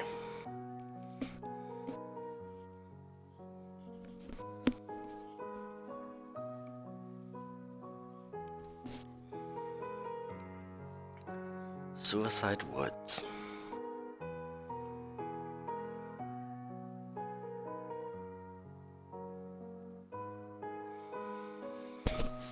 Everyone's heard of the so-called Suicide Forest in Japan, but hardly anyone's familiar with the locally named Suicide Woods in Fairfield, Connecticut. It's probably a good thing too. The deaths are disturbing not only by their nature, but because there have been so many of them over the years. Growing up, I heard scary stories about the woods behind Lake Mohegan. We all did. Rumors of devil-worshipping cults ran like wildfire through every school hallway and cafeteria. Some kid said he was fishing back there with his uncle when they discovered a dead goat by a rock face, with its guts arranged in a pentagram. Another kid talked about blood-sucking demons in the trees. Our parents were always quick to dispel the more ridiculous rumors, but they couldn't deny the suicides. The suicides were facts of life in our town. I wouldn't be writing this if I thought it was an unfortunate but unnatural phenomenon. Like with the 4 suicides in Japan, to be honest. I'd forgotten about it all until I came back for my 30th high school reunion last spring. A few old classmates and I got to talking, and we decided to take a hike through the wooded area the following day. Keep in mind, the place is absolutely gorgeous. It's heavily wooded, but well-maintained paths run throughout. A clear, clean river cuts through the woods, and a series of cascades and rapids terminate in a deep, tranquil pool. Kids and families would swim there frequently during the summer, despite the unpleasant stigma of suicides and hauntings hanging over the area. On a beautiful, hot summer day, it's simply too pretty over there to worry about that stuff. We headed out around 7:30 the following morning. Only one of our original 6 ended up actually answering the phone and still wanted to go. Well, that was fine with me. Todd Soto and I were pretty close in high school, so I was looking forward to spending the morning with him so we could catch up. We walked along the scenic path around the lake and into the woods. We followed the river, and soon we reached the Cascades. The rushing water was gorgeous and invigorating. Someone who'd gotten up even earlier than we had was fishing off the rocks. He waved, and we greeted him in turn. The woods quieted as we progressed further upriver. The sound of wildlife replaced the rushing water. It was a truly spectacular day. Todd told me about his business and his family, while I discussed my writing career and waning popularity. All in all, we were having a great time.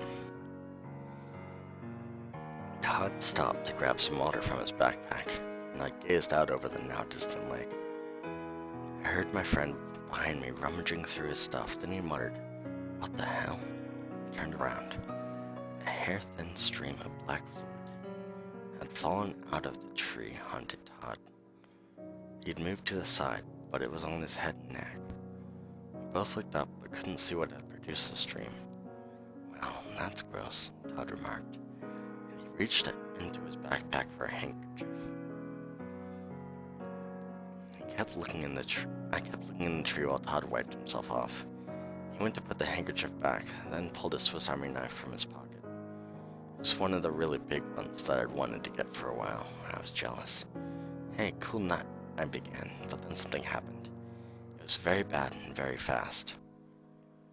Todd opened the knife, and with no hesitation, plunged it into the side of his neck.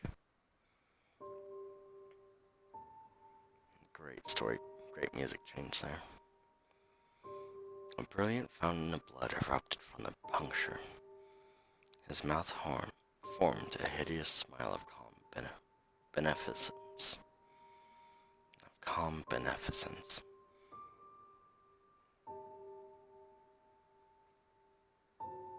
Beneficence?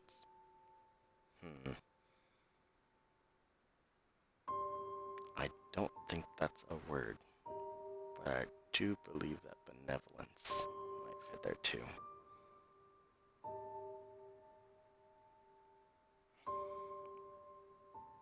His knees wobbled a bit, but he didn't fall.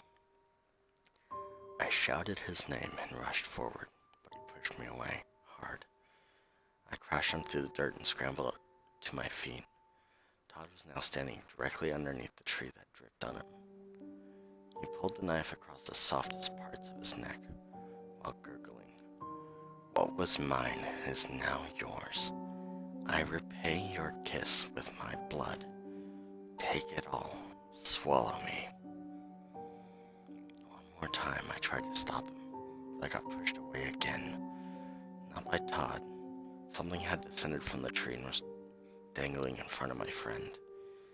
It was long and black and streaked with gray veins and white blotches. It was no wider than a cigarette lighter, but when it struck me, its strength was enormous. I know at least one of my ribs had cracked, and I remained on the ground, clutching my chest. The thing spasmed and twitched before touching down on Todd's gouting throat. A lime green proboscis slid from its tip and began lapping up the blood. Todd had fallen to his knees, but he was still carving his neck ever wider. His grinning mouth moved in the same shape as the words he'd been gurgling, but nothing but blood came out. Soon that also stopped, as he severed his esophagus. Then he fell on his face. The thing in the tree extended and pushed down into Todd's wound. For minutes, I stared, too horrified to move, as it gulped my friend's blood. Its veins pulsed and it swelled obscenely before turning translucent, then transparent, then invisible. I heard the leaves rustling as it retracted back, and all that was left was me and my dead friend. I pulled myself to my feet and ran, wincing with agony as the broken ends of my ribs rubbed against one another. I reached for my phone, but realized I'd given it to Todd to hold in his backpack. I kept running until I reached the road. I flagged down a car and had them call the police. They arrived and brought me to the station. I was questioned and I told them everything, despite knowing how insane it sounded. They asked for my phone number and home address so they could contact me if they needed anything else. Days went by. They didn't call. They didn't visit. After a week, I went online to the Connecticut Post website. I did a search for Todd's name. Lo and behold, there he was, listed as another unfortunate and preventable suicide in the Lake Mohegan woods.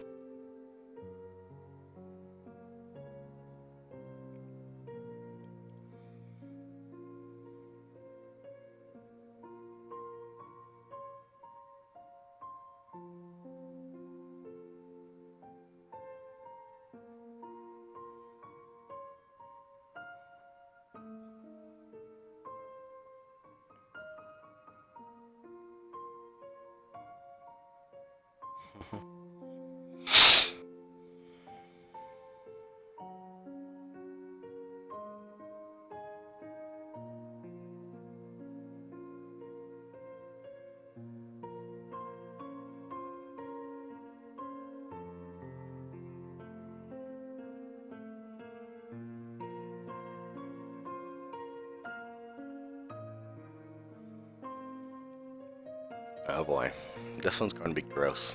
Viewers beware. Maria's extra credit assignment.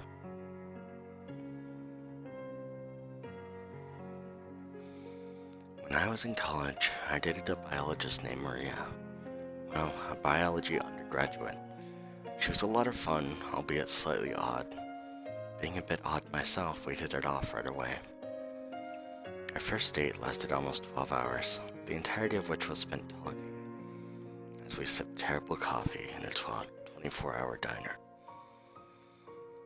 Maria told me she wanted to focus on entomology after undergrad, then started to regale me with passionate stories about the local banana slug. I was familiar with the banana slug. I'm gonna say that again. I was familiar with the banana slug. Everyone on campus was. They have an unfortunate habit of falling out of trees and landing on the heads of unsuspecting students in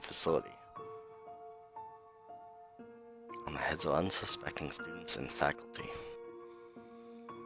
Being around 8 inches long and remarkably disgusting, having one plop on one's head is pretty close to a living nightmare. My first month on campus, one missed me by inches and splattered on the concrete. I was picking a slug out from between my shoelaces for a week. So, once Maria told me about her slug fascination, I became a little wary. It was a shame, because I liked her quite a bit. She could sense something was awry, so I admitted to being terrified of the things. Well, bugs, really. Instead of mocking me, which I'd grown to expect after years of asking women to kill spiders and centipedes for me, she held my hand. It was the first real physical contact we had together. Right then, I knew she was special.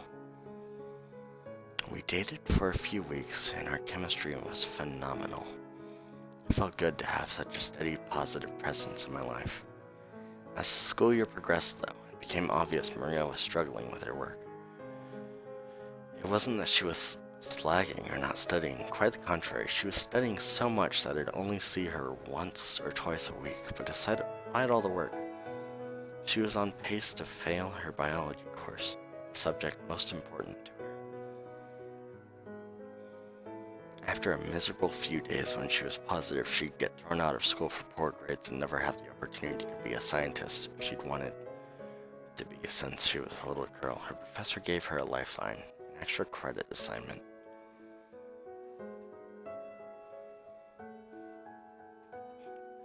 The project Maria was given was simple. She'd incubate banana slug eggs in different environments to learn how microclimatic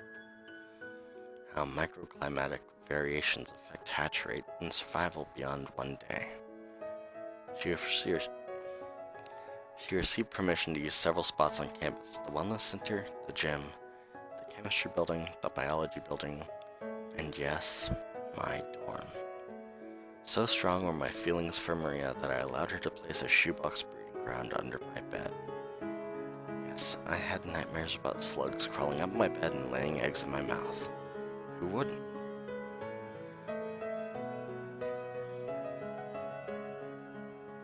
Unfortunately for Maria, the project didn't go well. She either hadn't prepared the shoeboxes properly or had started with bad samples in the first place, because all but one site yielded dead eggs. The Wellness Center location produced a few live slugs, but they died within 12 hours.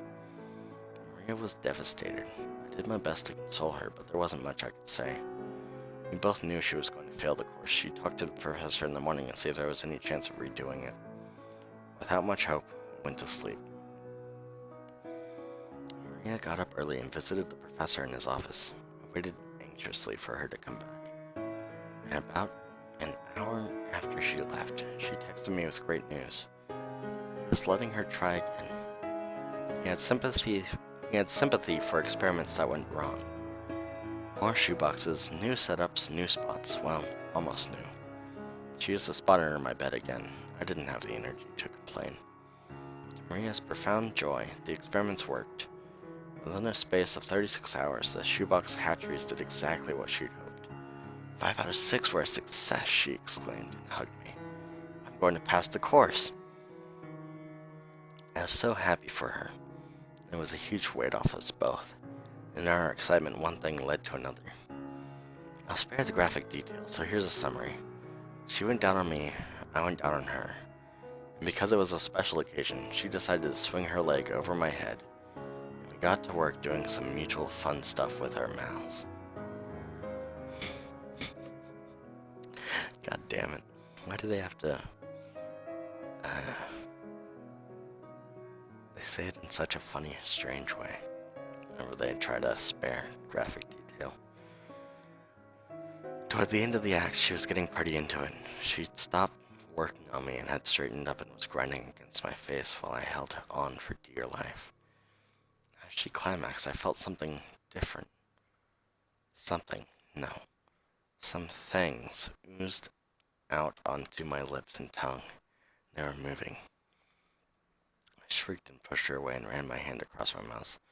Small, wiggling banana slugs clung to my skin. I screamed again and ran into the bathroom. In the mirror, I saw tens of inch-long baby slugs in and around my mouth. I vomited with a violence I'd never realized could be possible. "Oh my God, I'm so sorry," she cried, as I gagged and tried to scrape the slime off my tongue with my fingernails. I didn't reply, I just looked at her. She stroked my hair in an attempt to comfort me. It wasn't working. She started to say something and then stopped. "What?" I choked out, still retching. She was silent for a minute, then said quietly, "It's just, well, I guess it's 6 out of 6. I thought they'd all died." Oh gosh. I'm gonna be permanently erasing this from my memories later.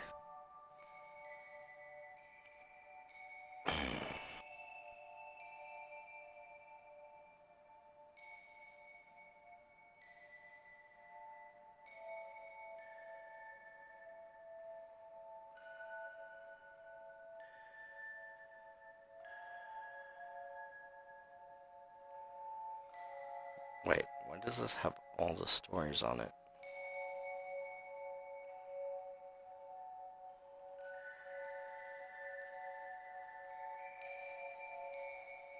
6. Yeah, it looks like they didn't cut the story. Back in November 11th. Around such.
Black, what is macros?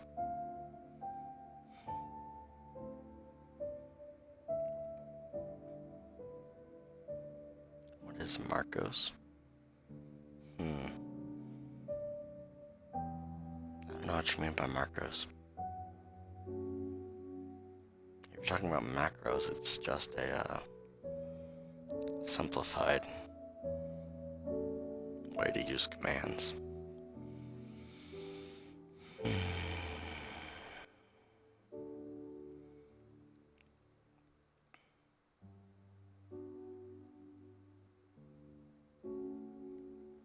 Okay. Here's a good story. The oblivion that masks pain. Sorry for that 10 minutes or so of dead air while I was reading over a story.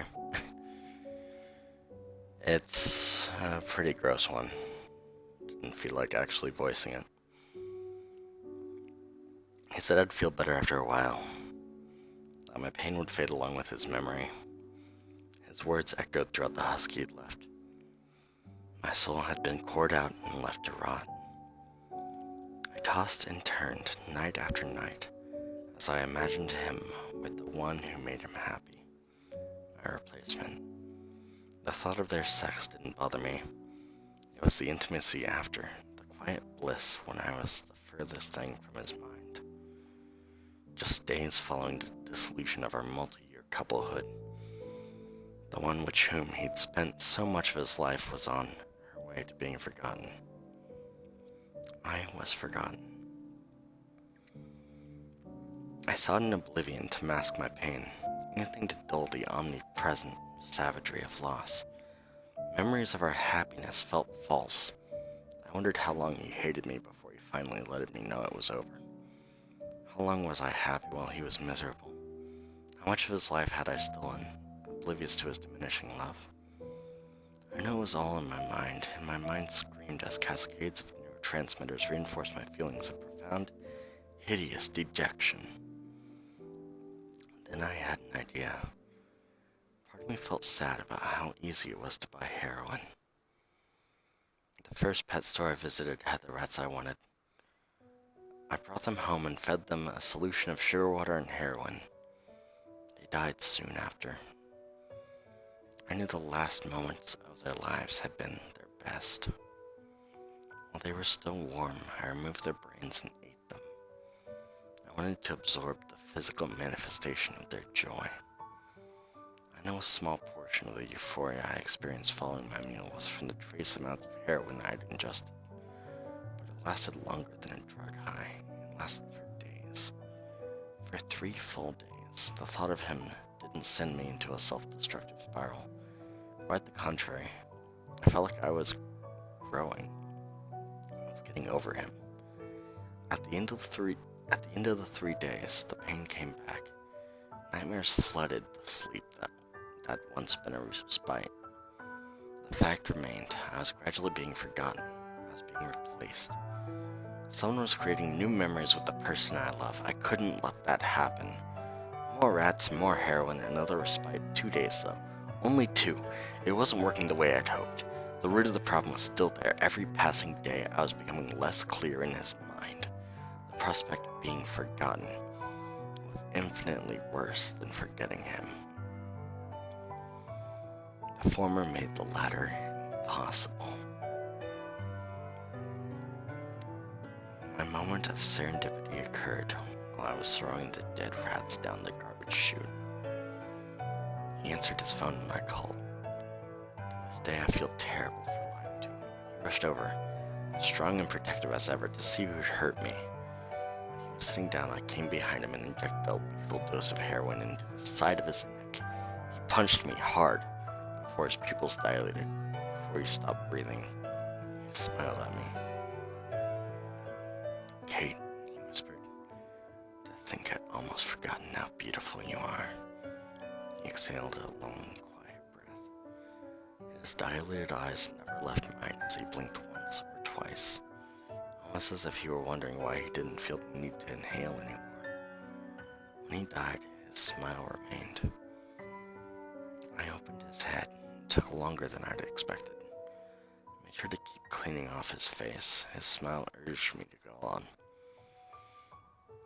After an hour, I stared at the mass inside his skull that was him, his essence, his everything.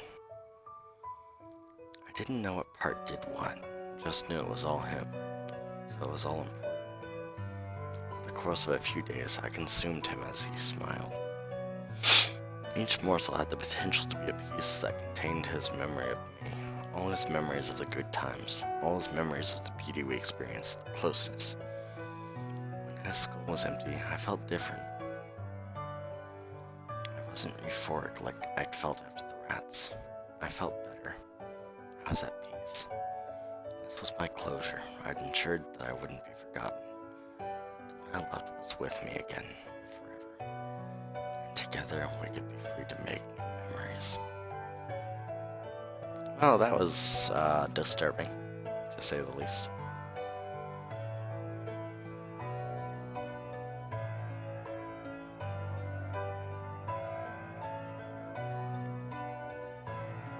Let's go to 7.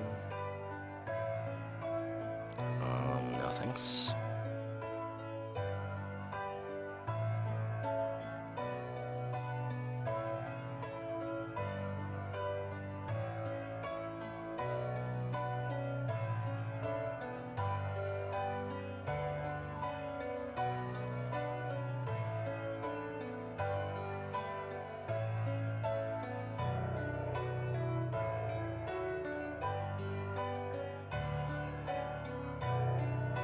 Okay.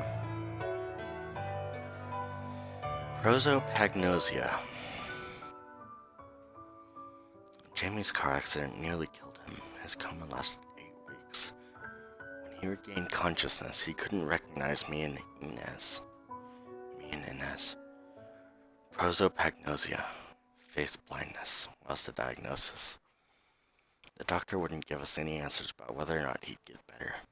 He just said we'd have to wait and see.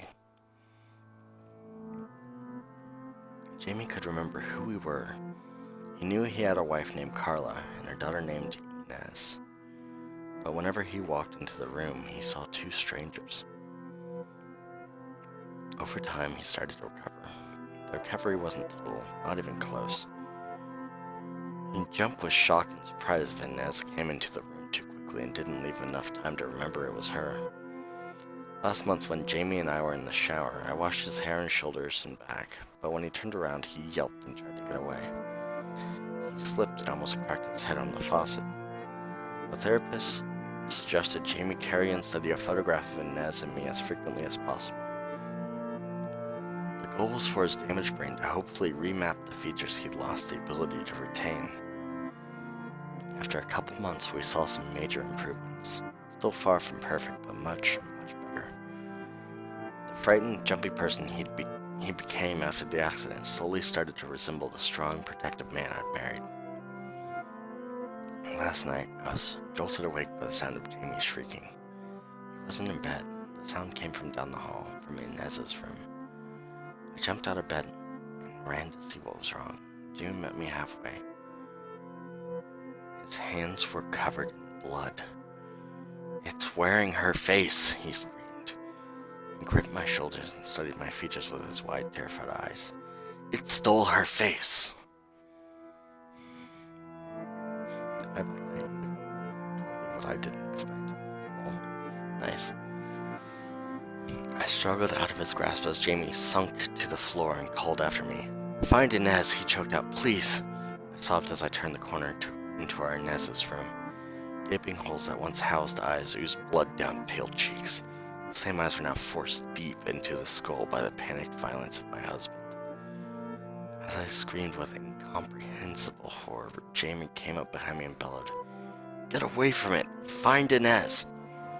Jamie tore through Inez's closet with the picture of Inez and me in his hand, frantically scanning everything inside for the girl who matched the appearance of his daughter in the photograph. My breath caught in my throat. In the picture, Jamie studied to memorize the faces of his family. I was sitting behind Inez and brushing her long black hair. "What are you doing?" he screamed at me. "Help me find her." Sobbing, I collapsed on the bed and cradled the cooling body of the blood-soaked Steven Universe sheets. After Jamie had gone to sleep, I'd finally given in to Inez's nagging. Instead of the, instead of the luxurious flowing hair in the picture, Inez went to bed with her new short pixie-style haircut. Oh, oh my.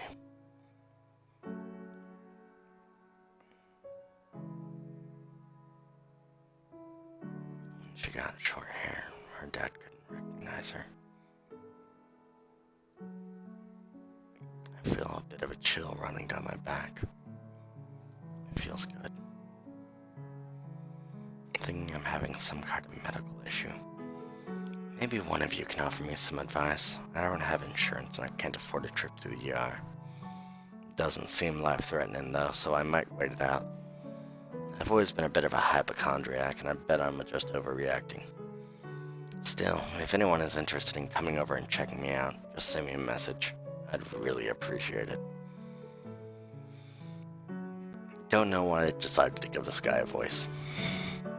I was walking through the wooded area behind my home and found this weird gray stuff oozing out of a rock. It was shiny and made me think of jellied lead. Never seen anything quite like it before since I moved out of the city 10 years ago. I frequently walked around the many acres of woods.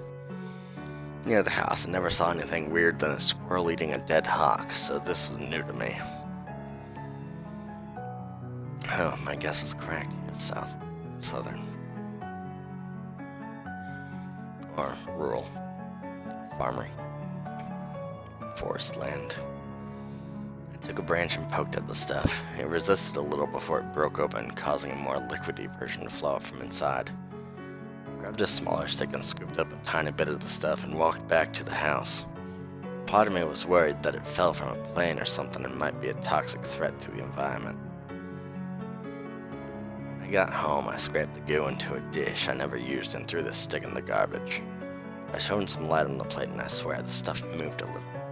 It's not like it jumped up and made scary tentacles or anything like that. No, it just kind of spread out in a weird way.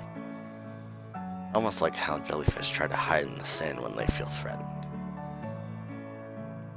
After I killed the light, it gradually reassumed its original shape. My guess was that the heat from the lamp made it melt.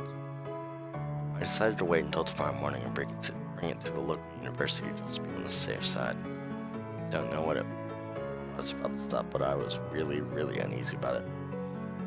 When I left for an hour or two and went to the store to get groceries, I returned to find the plate empty and a streak of gray grease going off the plate across the counter and onto the floor. There wasn't a trail indicating where it went after that. Honestly, I was a little freaked out. I bent down and looked all over the place and never found the stuff, but it found me. At first, I thought the sensation on my bare ankle was just a mosquito, so I slapped at it without thinking. Obviously, looking back, that was the wrong idea.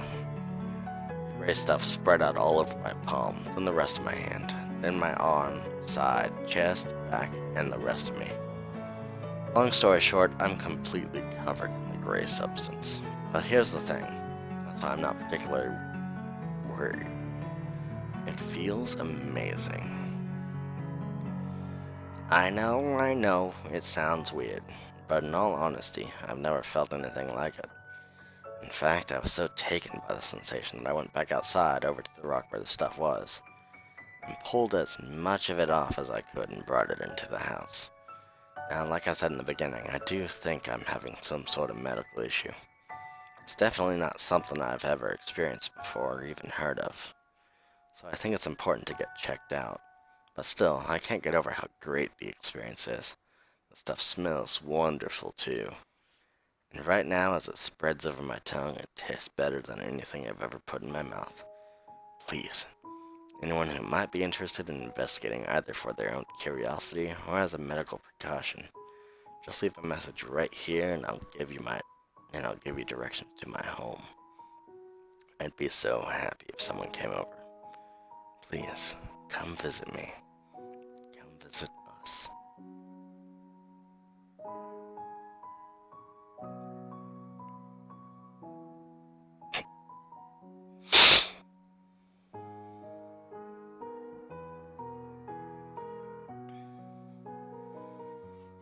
Alright, sex in the cemetery. My girlfriend and I were crossing to her graveyard when she abruptly stopped and grabbed my arm. She grinned. I knew that grin.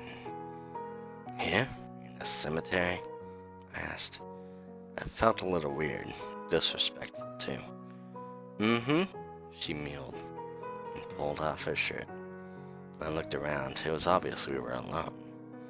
Even though it stopped raining an hour earlier, it was still misty and cool. New England autumn was in full effect. The ground was covered in dead leaves. The place looked creepy. We're gonna get soaked, I complained. But I started taking off my pants. I already am, she whispered. I thought about making a joke and telling her that she should have brought an umbrella, but I figured it wasn't the time or place. We did what we apparently needed to do. She seemed to enjoy it, at least. Afterward, I was trying to pick leaves and grass off and out of myself while she grabbed our clothes off the headstone. Recognize the name, she said. Whose name? She pointed. My eyes widened. Rudolph Jans Mendelssohn is fucking buried here? I exclaimed. She grinned. I wish I could have met him, she complained. You know he would have killed you, right? Like the others? No, I don't think so. We would have gotten along just fine. Again, she grinned. I probably could have given him a reason or two to keep me alive. She grabbed my crotch, as if I didn't get what she was talking about. The late afternoon dimness was giving way to full dark. Fog joined the mist and it crept down the hill into the cemetery like a shroud. My girlfriend looked enthralled. I'm getting chilly, I told her. It's probably time we head back. Hang on a minute. Let me just take this all in. She pulled her phone out of her pocket and started snapping pictures of the headstone. I want everyone to see where we were. She got a couple shots and gave me the phone to hold. Thick, cold raindrops began to fall. Yeah, that's probably our cue to leave, I insisted and started to walk away. When I was pulling my sweatshirt over my head, I heard her gasp, then moan. What's wrong? I started to say, but then felt the blood drain from my head as I saw what was causing her to make those sounds. A hand.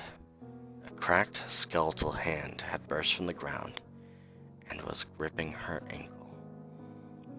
I shouted and grabbed her arm, but she pulled away. Blood wept through her denim as the hand gripped ever tighter, and after a second I heard the bone crack. She didn't cry out, though. Her face took on an expression of intense discomfort, but she refused to shout. I didn't refuse. I yelled and kicked at the hand as profound horror forced adrenaline through my body. Again, I tried to grab her arm. She struggled, but I held tight. I pulled as hard as I could. As I did, a hideous, rotting corpse was dragged from its grave.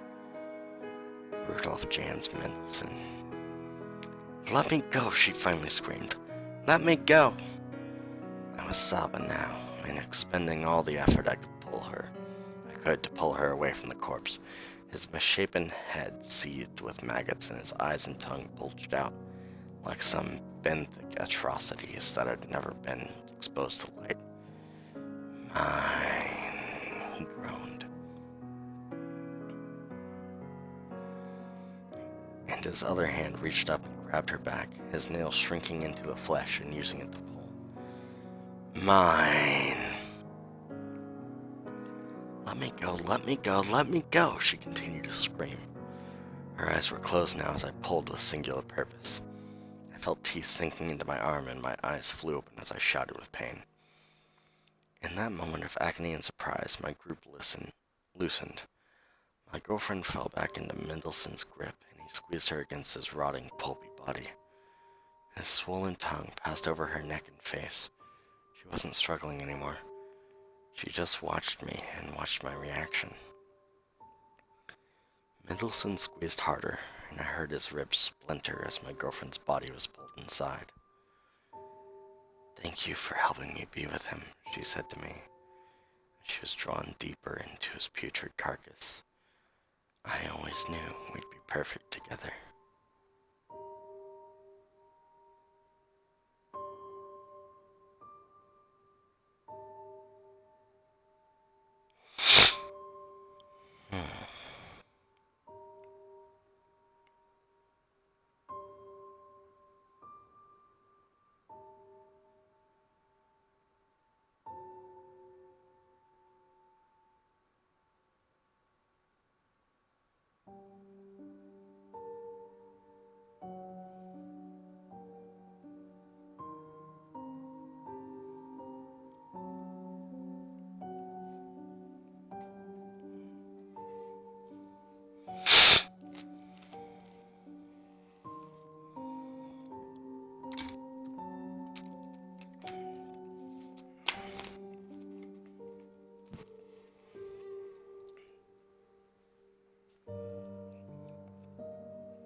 My dad isn't my dad.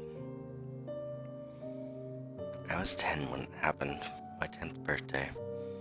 I was in the woods with my uncle and father, and they were making sure I knew how to shoot. Before I could hunt deer, I had to show them I could hunt bottles. By that, I mean I had to hit 10 bottles from 10 feet away, using 10 bullets. It wasn't much a test. I could have done that when I was 7. My guess was they just wanted to do something special with the number 10. I would have preferred 10 cakes.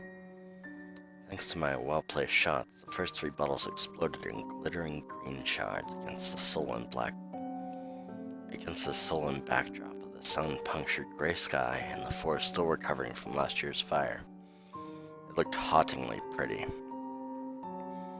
Even though I'd worn my ear protection, I felt discomfort in both my ears.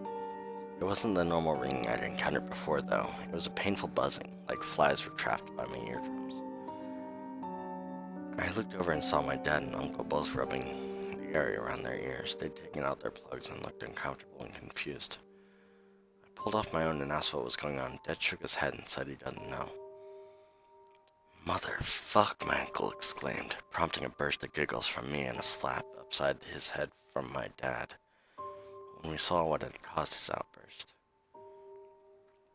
The 7 remaining bottles were floating. They stood motionless. 3 above the rocks. 3 feet above the rocks where they'd been placed. The buzzing intensified and the 3 of us cringed. It was like a colony of bees had descended on the quiet forest. "Let's go," Dad said, grabbing my hand, and we started walking back the way we came. Then the world ended. My father and uncle were hoisted into the air. I shrieked.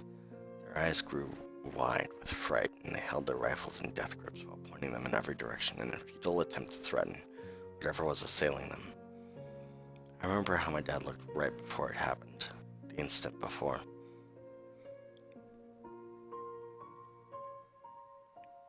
As one of the levitating bottles flew with impossible speed, it struck my dad in his open mouth and shattered. Glass stuck inside his devastated gums, tongue, and cheeks. My uncle, now screaming, was met with the same hideous assault. Both wailed around the glass, impaling the soft tissue of their mouths, while I tugged at my dad's leg, trying to pull him back to earth. 30 years later, their screams haunt me more than the sight of their blood. But blood poured. Blood gushed. In a haze of uncomprehending horror, I watched as the shards extracted themselves from the mouths of the men and began to carve. Lips were amputated, cheeks were excised, flesh dropped to the forest floor. The buzzing in my ears reached an unbearable level, and with a sharp cracking sound, everything went silent. Deaf, I huddled against a large tree and sobbed. I couldn't tear my eyes away from the violence. In a noiseless, surreal nightmare, I saw the glass carve their gums down to the roots of their teeth. Their heads jerked forward in a powerful movement, and teeth exploded out of their skulls and into the sky. I followed their trajectory and saw, for the first time, a patch of dull green light gathering behind the clouds. I looked back at my father and uncle. They'd stopped moving their arms and legs and trunks. Arms and legs and trunks. Trunks? The violent forward motion had to have broken their necks. My uncle's eyes gaped and darted in every direction. But Dad's were on me. They expressed pain, but something else too. It was comfort. Even in the bloodbath, he wanted me to know it would be okay. It wasn't okay. The green light intensified and I saw the outline of something. That's still the only word I can use. Something in the sky. The first thing that came to mind was Medusa's head. It had a spherical center and countless serpentine spires jutting from it. At every conceivable angle, liquid patches of light traveled between the spires, and as it descended I felt the buzz which had deafened me vibrating my hair and fat. I reached the tree line. It was the size of a house. My dad and uncle had their eyes on it as their ruined mouths wept. The spire stopped mere feet away from the three of us. A sliver of green shone on the two men, and they began to shake wildly. If they hadn't been paralyzed from tooth extraction, the shaking would have ensured it. They flopped like electrocuted ragdolls pinned to a corkboard. Arms, legs, hips, backs, all contorting in ways that would splinter and pulverize their bones.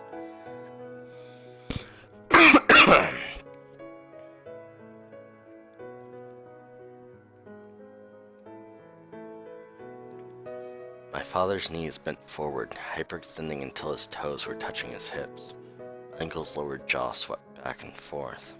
There was no conceivable way they were still alive. With a sense of resignation, I realized I couldn't move. I was pinned in my position, helpless to do anything but stare at the carnage. I assumed I would be next. The green light flashed red. The tattered clothing on my relatives split and fell to the ground. The glass which had dropped to the ground after finishing with their mouths took to the air again. It sliced through their bodies in long, deep incisions. The red light intensified, and I watched as their splintered, fragmented bones were hurled from their bodies toward the liquid light on the spire's studded object. In a final hideous act, their eyes dropped from their boneless sockets. Pulped brain matter followed them. Two motionless bags of flesh hung in the silent forest. If I passed out at that point, it wasn't for long. My eyes opened to the sight of the husks of my uncle and father being parted by one spire each. Skin flopped back and forth. Any remaining blood rained onto the floor of the Abitur Novale below them. The light had shifted from red to something else I'd never seen before. It was as if they were trapped in a beam of shadow. It wasn't perfectly black, but dark gray. Black fluid began to drip out of their skin. It puddled in the mess of blood and organs on the ground. Their flesh wounds began to close. The dripping slowed, then stopped. Their bodies started to regain their original shape. My despondent resignation teeth as fresh fear suffused my small body. The skins were full again. The arms and legs moved as if they were being tested. Eyes sprouted from the empty sockets and teeth filled their mouths.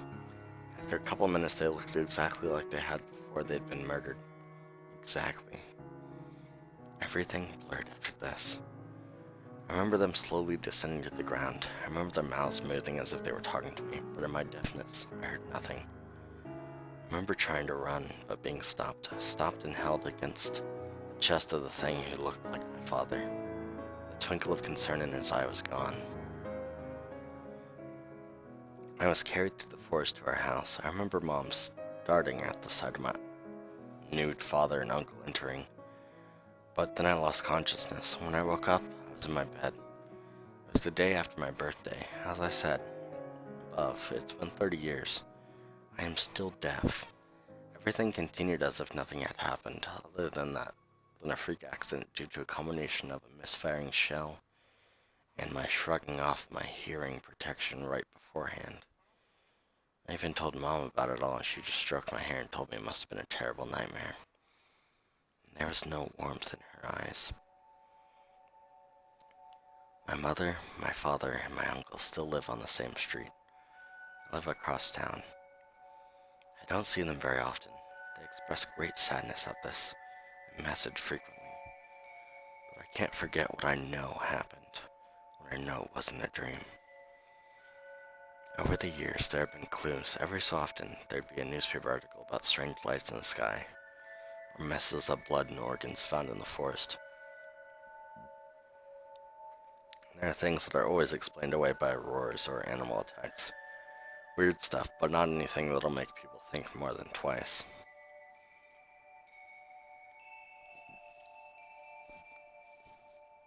"5 years ago, I was on my way to the supermarket on my bicycle when my chain fell off.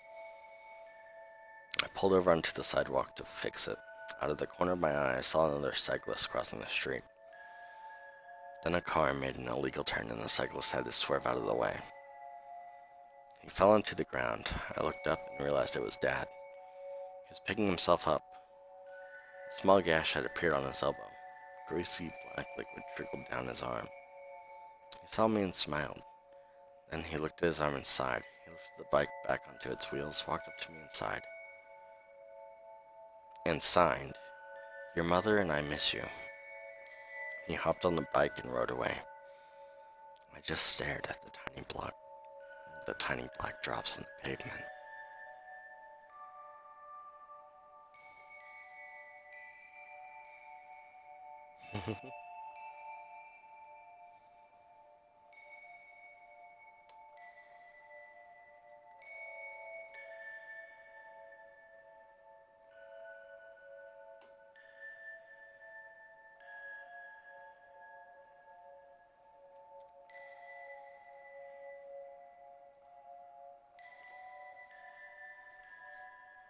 Alright, 2:35. I think it's time to go back to creepypastas. And stop saying this ad. Inappropriate. Let's see the list.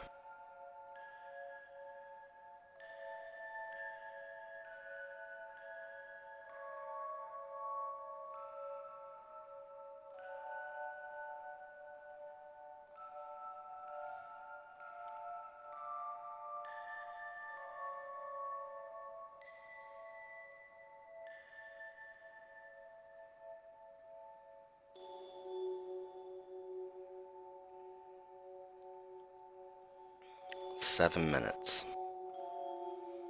7 minutes by Jester of Sorts. Length, tiny. If you've ever been in a near-death experience, you may have seen your life flash before your eyes. I've asked several people about this. Oh yeah, I've already read this one. Okay.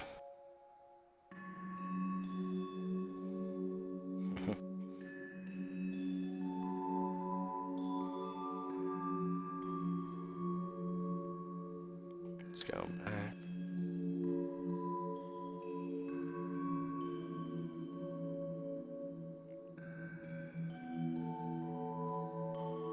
Yeah, I was reading tiny ones. A Golden Memory. This one's long, by Pasta Unit 01. My childhood was always filled with fun. When I was a young boy, boredom was a very rare occurrence. This was the case mainly because of how much time I spent being happily occupied with either my Nintendo 64 or my Game Boy. I was the master, the undisputed champion of every game I owned for those systems. Occasionally, there would be a time where perhaps the 8-bit graphics and sounds of Kirby's Dream Land or Super Mario Land would leave unwanted, lasting impressions on me, while I was trying to have pleasant dreams during the night. Sure, those dreams could contain some spooky qualities. Sure, those games could contain some spooky qualities, but that was never a difficult obstacle to overcome. I thoroughly enjoyed myself in my collection of games, and life was relatively carefree and tranquil. Eventually, I lost track of where I kept those consoles somewhere in my family's new house when we moved out to a new part of the neighborhood. At first, it didn't have much of an effect on me, and I learned to occupy myself with other things. But I encountered immense feelings of nostalgia years later. The very thought of not having those incredible systems any longer filled me with depression, and an insatiable desire to revive my younger years. I was 15 years of age. It was a nice summer weekend, and the sun was beckoning me out my front door to bask in the beautifully shining weather. So I decided to take a leisurely bike ride through my old neighborhood, which was thankfully not that far away from where I live currently. Of course, I had to stop by my old house to see how everything was faring from my original cul-de-sac. It stood right where it had always been at the end of the circle, but for some reason, everything had an empty sense. A tumbleweed drifting across the asphalt would have complemented the set perfectly. The whole area emitted a ghastly, vacant aura. or whatever you want to call it. I noticed something else. My former house's garage was open, and even though no one was there, it appeared to be advertising a yard sale. I parked my bike and nonchalantly strode up to the driveway to view the collection being displayed. There were no price tags, no percentage labels, not even a box to hold profits. There was only a sign that read, "Everything, no charge." That was also the thrilling moment in which I had located a small chest full of Game Boy cartridges sitting on the main table. Sure enough, right next to the chest was the device itself. I practically jumped for joy.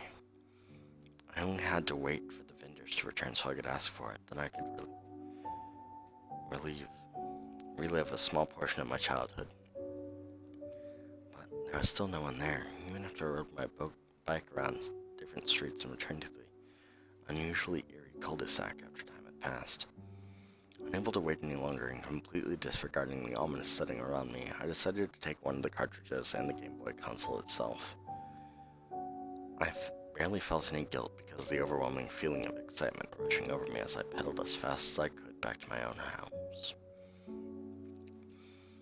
As I left, there was another feeling that left a shiver running down my spine. It was as if a pair of eyes was watching silently from the window of my old house, a witness to my theft. That still wasn't enough to faze me. When I got home, I immediately rushed to my room to examine what I had brought back. The Game Boy looked just like any other. It had the texture, the button arrangement, the classic green colorless screen, the cartridge slot. It was perfectly normal. The cartridge, however, was slightly different.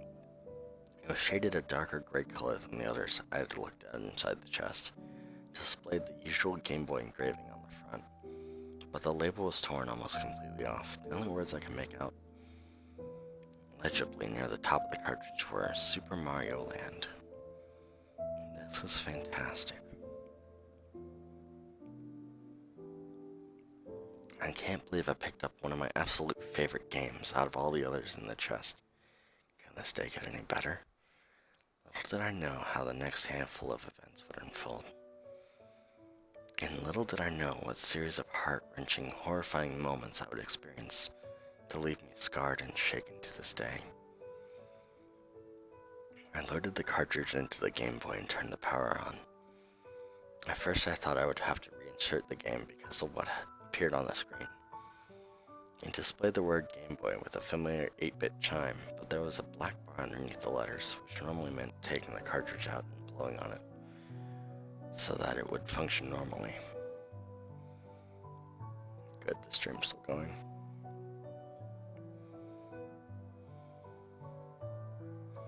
The word Nintendo would replace the black bar in order to let the player know the game was functional. However, it continued to the title screen.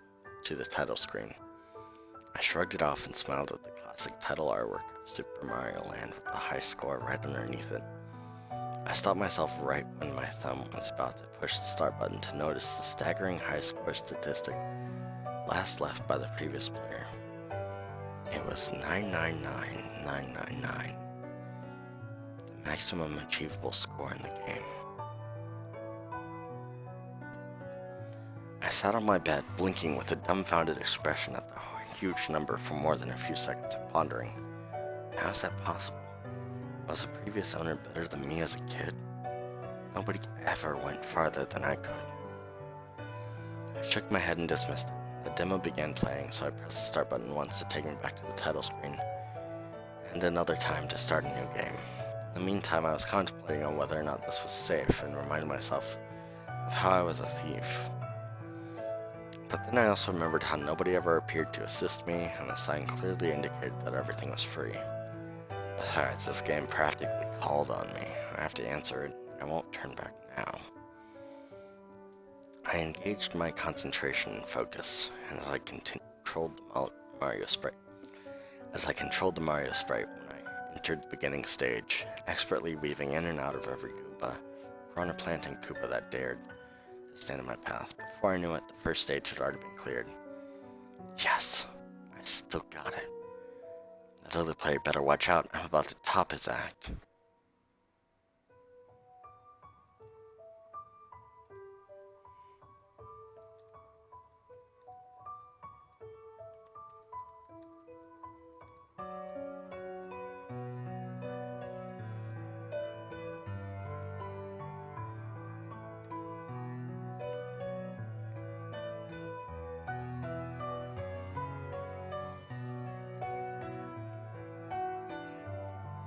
Once the second part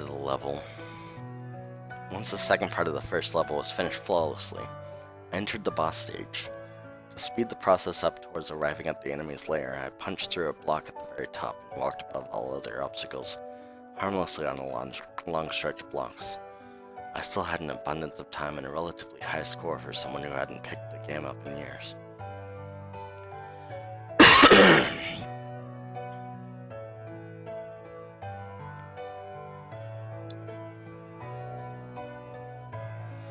However, I noticed a few strange things. The soundtrack would either skip a beat or repeat a note in melody in periodic 30-second intervals, or fail to loop and follow with a short moment of silence before starting again. Then I encountered what seemed to be a glitch right near the enemy, and there were no more obstacles below me on the brick path, which oddly began to stretch onward as I kept scrolling. An endless string of coins appeared where Mario was walking. It continued as if it would last forever. More than 60 seconds had passed before things finally returned to normal and no more coins were there. Weird. I don't remember this. No, it's probably because it's been a while. Everything else is normal. I observed the number of coins I collected. There were a total of 200 accumulated.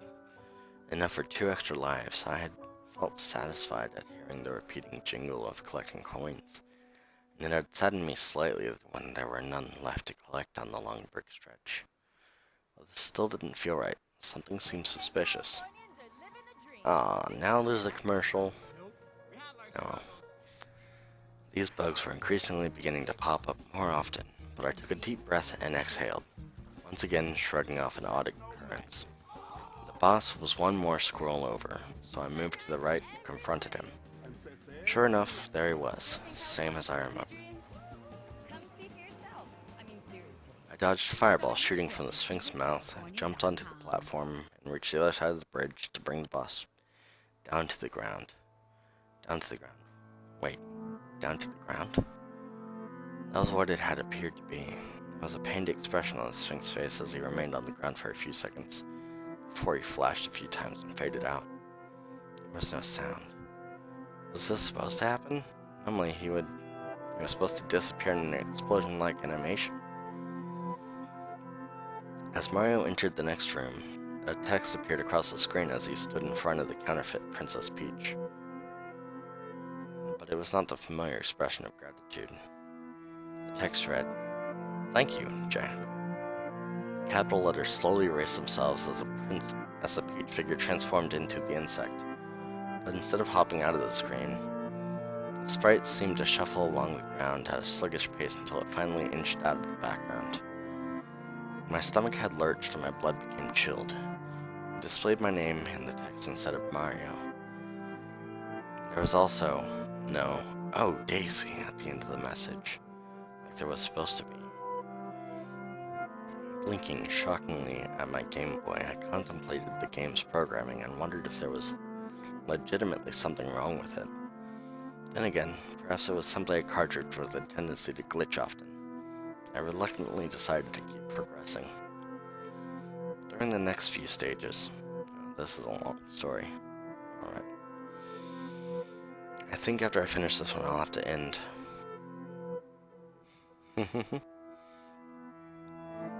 Maybe I'll finish off with the tiny story after this. During the next few stages, I proceeded cautiously. Regardless, the background textures became distorted at times, and my name would appear for a split second in the area where my score was supposed to show. The soundtrack continued to glitch in the same manner as the first boss stage, but the Mario sprite remained normal as well as the enemies. Those were the only faults I encountered after the second boss stage. I had gotten fairly used to those, but it was beginning to make me nervous.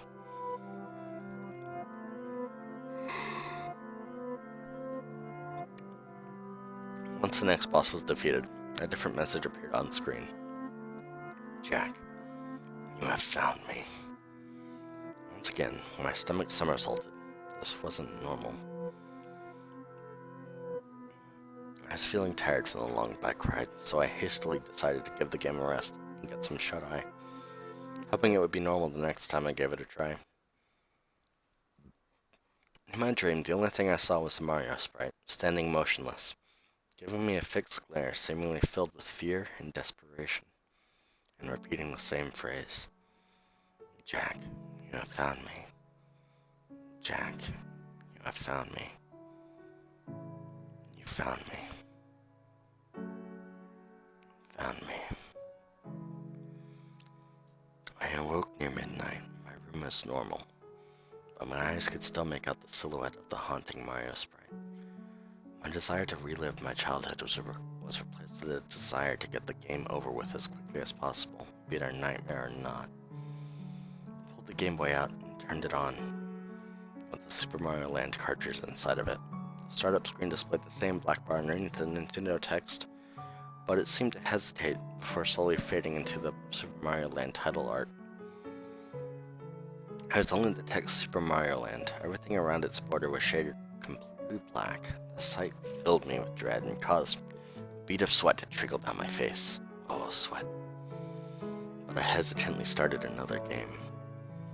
The normal game commenced, but there was no music. There were no obstacles, pipes, enemies, cloud blocks, nor gaps in the ground to jump over. It displayed my name in all capital letters right next to my score, which was showing digits randomly every second. My coin count was 999, and there was no time left on the clock, yet the Mario sprite could still move. Then the sprite moved back into the title screen, right where everything froze.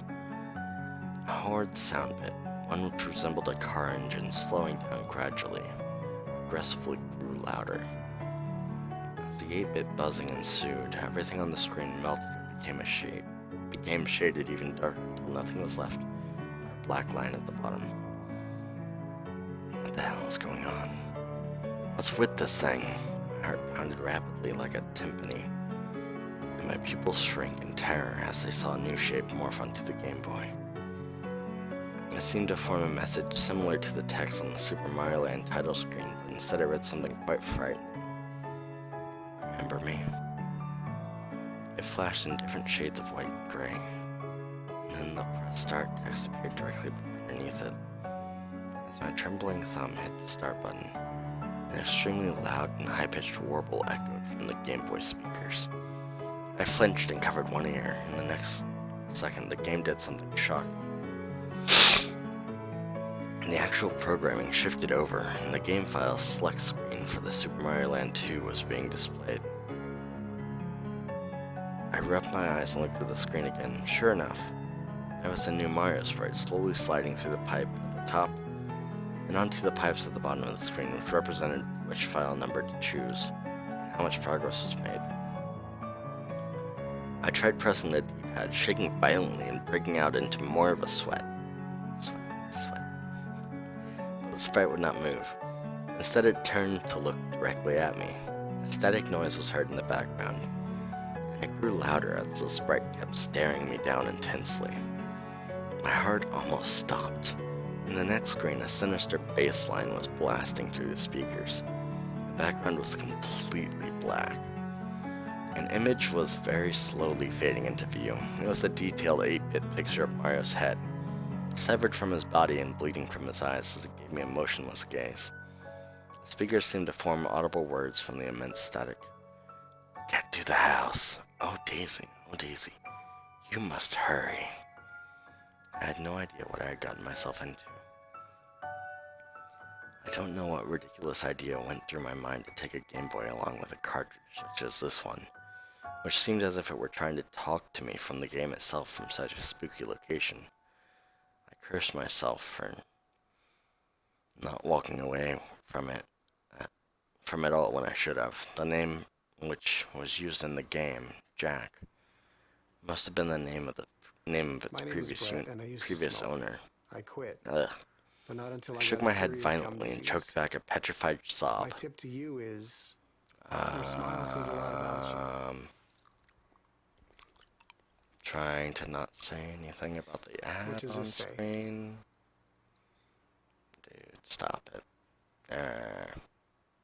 You can quit. For free help, visit cdc.gov/tips. What? Alright, there we go.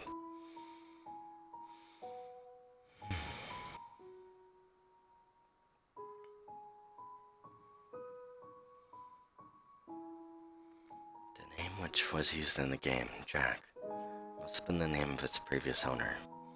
I shook my head violently and choked back a petrified sob, adamantly denying the fact that the game could have been a satanic lure, out with a sole purpose to kill me, but it was still possible.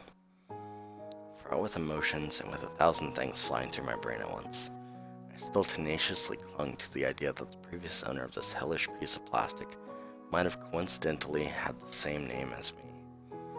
And I'd found it. It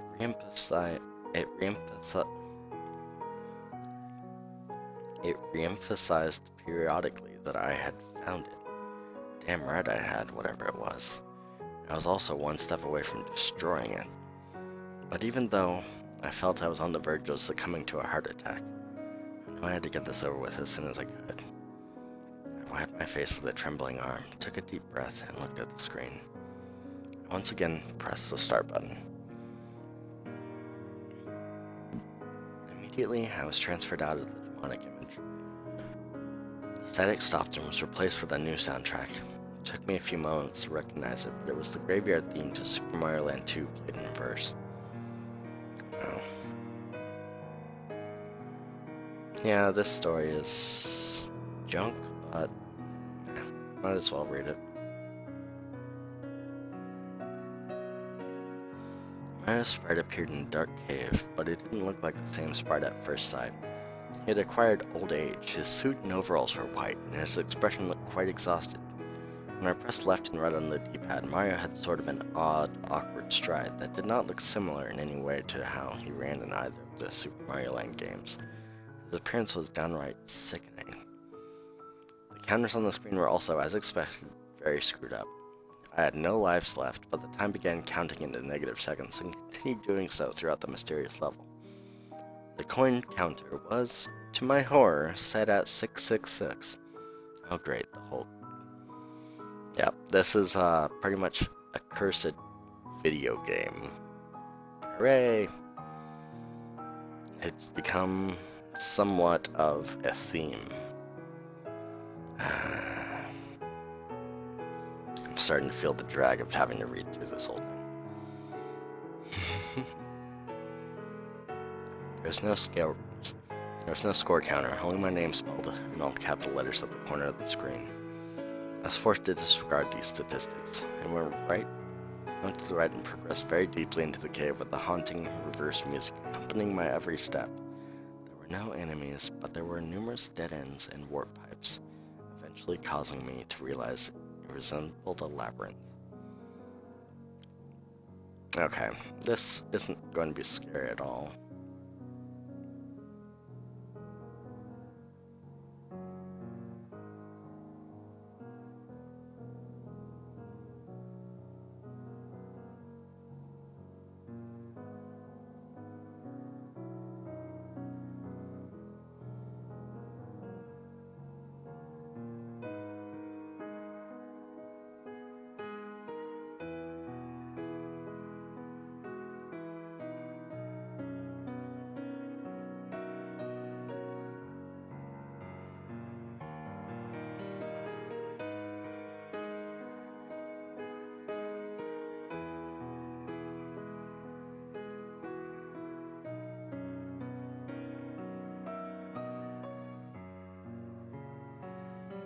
Yeah, I'm just not gonna read this. Extremely cliched, as the top comment puts. Cliche and many words misused. I like this, though I am a little disappointed with the ending. Yeah.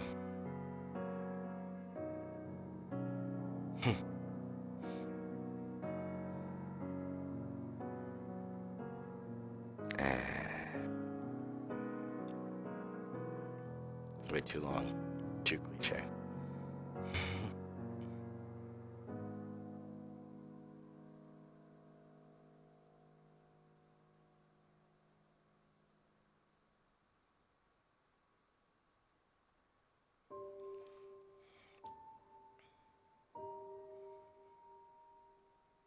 Alone by Keeble Nuzuka. Alone. You never have the thought of the concept. You never have thought of the concept alone before, but as you are in your bed, unable to sleep, your mind starts to wander. You think about what you did or what you are going to do tomorrow. Then you start to think of darker subjects. Subjects you wish you had never thought of. You wonder if you are the only one in the house awake at this hour. You wonder if you're the only one awake in your room. Right there you hear small and subtle creaks in your kitchen. Right away you pass it off as just the wind, but then you hear it again. This time you know it can't be. I mean, just a second ago there was no wind but a breeze. Maybe you're imagining it. Yeah, it has to be that. I mean, no one else is awake and you're certain you locked the door. Minutes seem like hours and you hear the creak again, but this time it seems closer. How could it? Your imagination and mind are playing tricks. I mean, you live in a good neighborhood. There's never any crime here. Your thoughts are cut off mid-sentence as you hear the noise, which seems to be just out your door. Without hesitation, you throw your heavy comforter over your head to protect you. You're breaking out in a cold sweat, thinking over and over again, there's nothing there. Then you hear a small, somewhat non-existent creak of your door. The sound rips through your mind for what seems like hours. You want to check, but if you do, you could meet face to face with someone or something. So you just shut your eyes as tight as you can, trying as hard as you can to just go to sleep. Just leave this nightmare. Hours go by without a single noise. Your heartbeat is slowing and down. You start to think how stupid you were to think something was there. As you lift your covers off, you freeze and you just hear one last thing. You shouldn't be up. Paranoia, reality, sleeping. That's great. It's like the parent comes in to check on you. You're freaking out because you hear these creaking noises. And then, all of a sudden, whenever you're finally take the covers off your face, off of your head, it's just like someone standing in the door saying, you shouldn't be up. Like parent. I've had those jump scares before. A truly good jump scare by a parent. Alone and Alone by Wolf Pasta. I looked in the empty room for a sign that I wasn't alone. I didn't want to feel alone. Companionship has been lacking in my life for so long that I don't even know what it means to love someone anymore. I am a metal barred door, trying to close, but inevitably there is the door stopper, never allowing me to get past. I sat down in a room with no doors and no chairs. The floor was my canvas, my finger acted as a pen. As I drew and drew, illustrating the prisons of my mind, letting go wasn't an answer, as my creations grew more vivid. Time passed and I had created an entire world of missed deadlines, broken hearts, and empty souls. My life's work, something I could be proud of. I heard a bell ring and in came my lunch, through a small panel in the white wall. No words, no friends, just peace. Madness. This is why I love the tiny ones.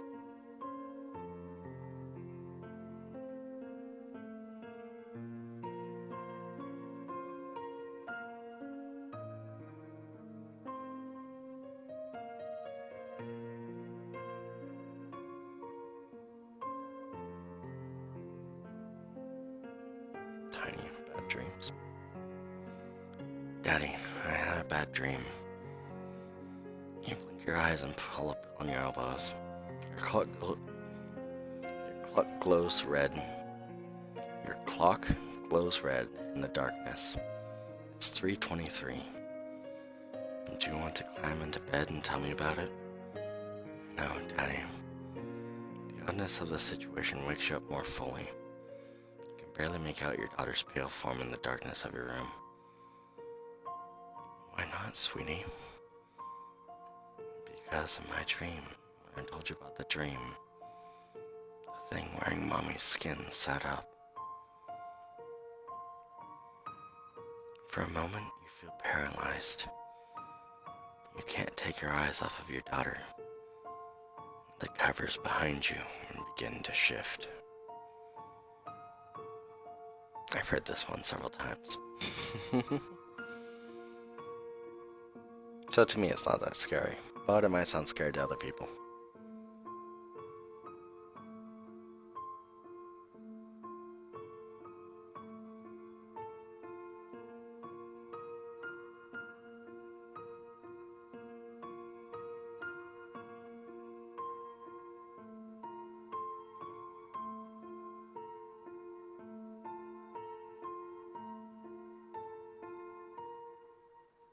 Criminality. By the waiter. I sat down with my bowl of popcorn, drenched in butter just the way I like it. I picked up the TV remote and flipped through the channels. It was the same old stuff as always, advertising for the newest toys, or soap operas about Italian families who never get along. I stopped at the news channel. There have been reports of an escape from the Rockfield prison. A man who murdered 37 people, including 3 police officers, was reported missing from the prison today. He was last seen by inmates yesterday night at around 9:40. It is still uncertain if he escaped or if he's been killed and hidden by enemies in the prison, although another guard was found dead this morning near his cell. I got up from my chair and walked to the kitchen. It had been months since I last had popcorn. I had forgotten how much butter to put in. I hadn't put enough. I put it down because I had a sudden urge to pee. After using the restroom, I walked outside and got in the police cruiser. I roamed around the neighborhood until I found a house with no cars, but lights inside. I parked the car on the road and got out. I walked to the back of the house and through the window saw a light. I could see someone on a computer, on a website with a black background, and red logos everywhere. As I was walking to the window, I looked down at my right arm. The orange jumpsuit was bloodstained up and down the arms, and some was on my chest too. I decided to keep it that way. Better to surprise this victim.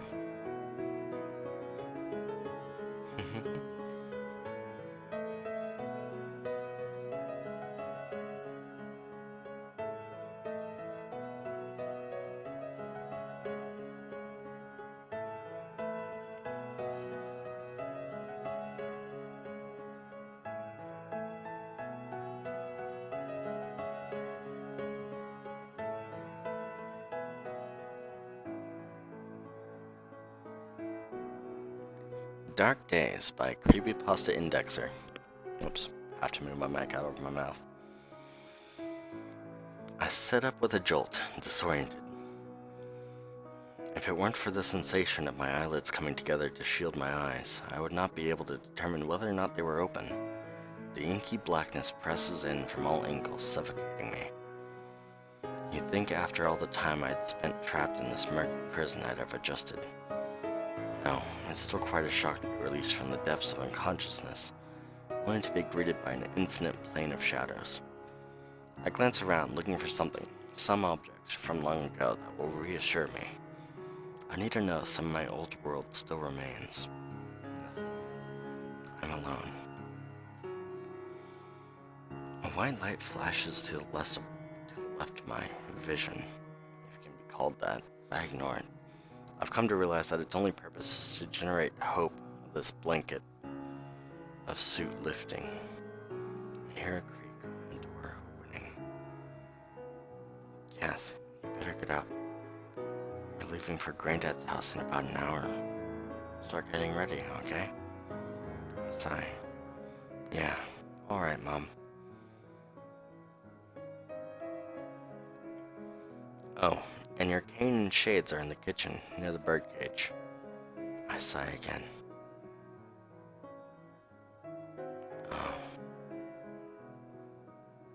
blind person.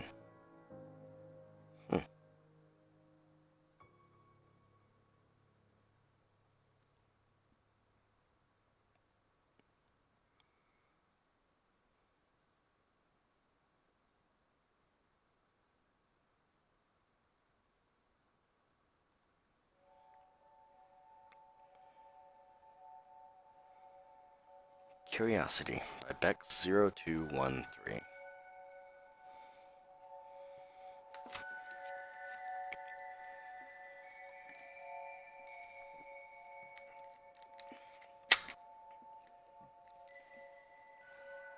The detective escorted the parents through the mortuary. I'm so very sorry for this. I have to warn you. This will be a rather large shock. You need to prepare yourselves. He led them to one of the metal drawers and pulled it open, revealing a small body wrapped in white material. Are you ready? He asked. Slowly and reluctantly they nodded. When he pulled aside the sheet, the woman fell down to her knees, crying and retching. The husband lowered himself to her level and buried her face into his chest, squeezing his eyes shut in a failed attempt to remain stoic and calm for his wife. He opened his mouth to speak, but no words came out. He cleared his throat and quietly choked out a few barely audible words. That's her. That's our girl. On the table lay a small child, around the age of 8. Her face, arms, and shoulders were half-eaten, with tiny rodent bite marks scattered across her skin. Stiff white hairs littered her torn dress and matted blonde curls. On the half of her face that remained intact was a joyful, delighted smile, frozen for the rest of time. How? Gasped the man. His wife continued to bawl into his shirt, soaking it with her tears. The detective hesitated. We pulled her out of a sewage pipe. One arm was pinned to her side, the other outstretched. And her face and shoulders, well, you can see. The man stared blankly at the detective, who slowly continued. We're not sure what animal was responsible for this, but forensics said it might have been rabbits. We're not sure why rabbits would act this way, especially why the girl was still out. He stopped himself from continuing.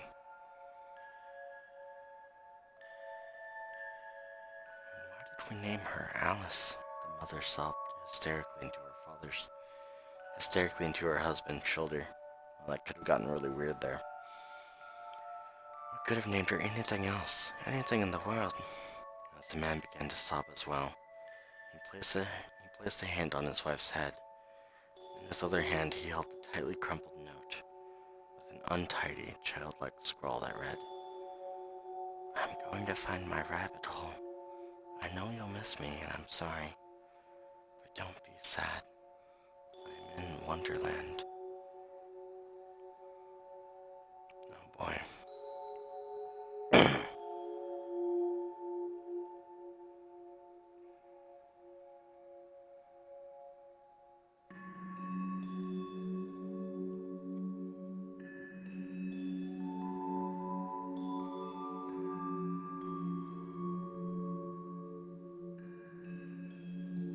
Door to Forever.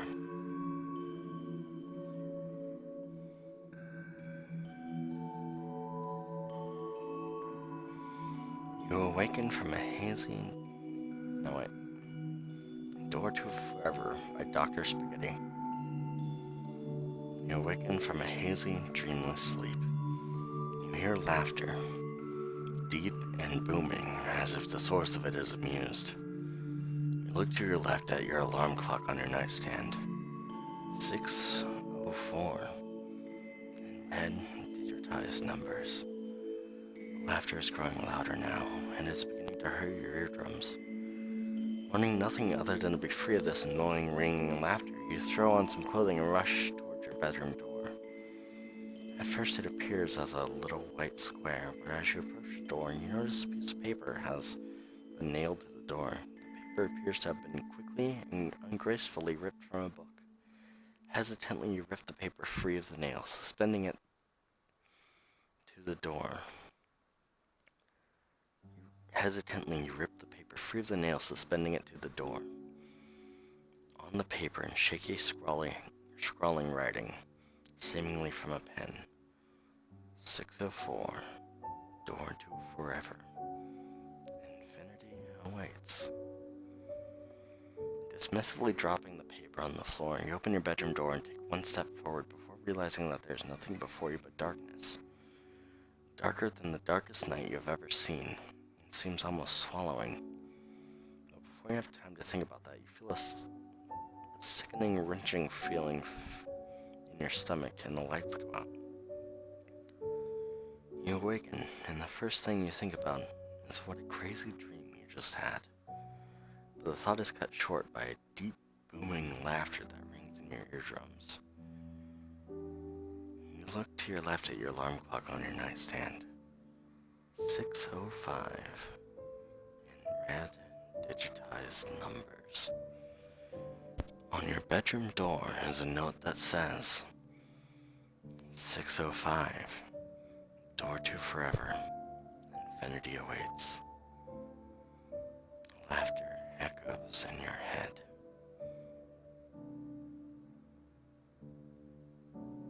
That was amazing.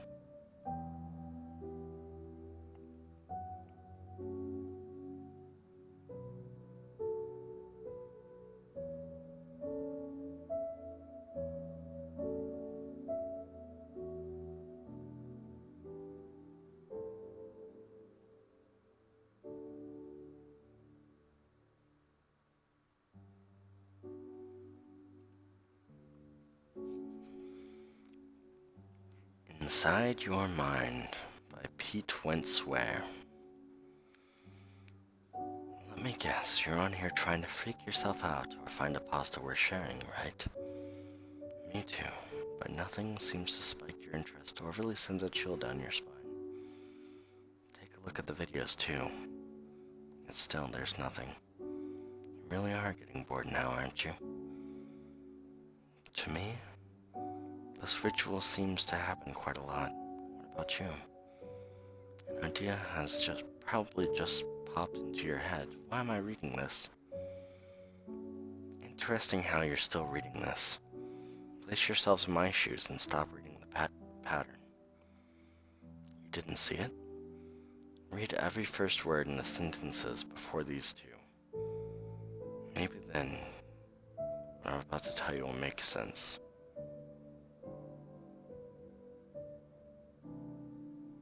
Okay, so it says, let me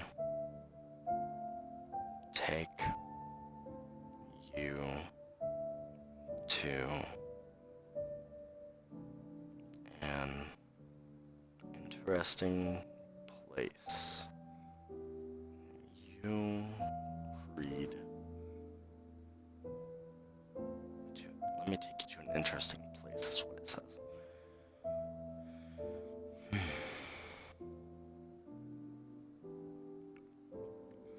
Have you ever thought about what goes through a psychopath's mind?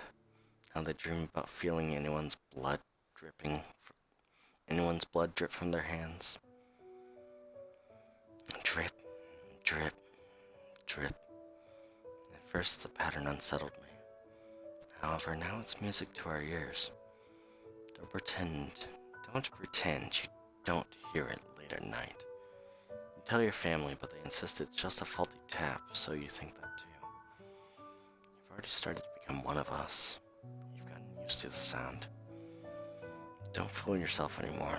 Don't deny those thoughts. The ones where you grin as you tear your enemy's body apart and receive immense pleasure from it.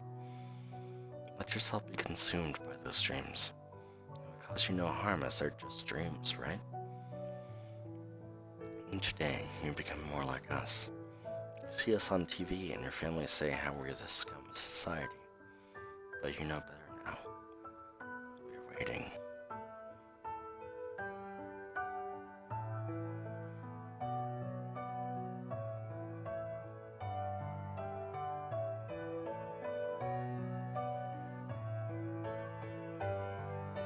Yeah, infinite loop. Short, so it's slightly longer. Yeah, that's short enough. Infinite Loop by The Old Knight. Spelled with an N if you want to know, not a K. In my hometown, Park City, Utah, things are usually pretty quiet and easygoing due to it being the so-called #1 ski town on Earth. About 15 different ski magazines. Not much happens other than the Sundance Film Festival and ski season. I'm telling you this to give you some background and to let you realize that nothing paranormal or odd ever happens here, or to any of its people. A few months ago I started sleeping more. This is because I'm still a teenager and I'm probably still growing. When I say sleeping more, I mean a lot more. My daily routine is usually school, eating food, then sleeping until the next morning, which I would later come to find out is very unhealthy psychologically. This whole sleeping thing seems irrelevant, but I'll get into it shortly.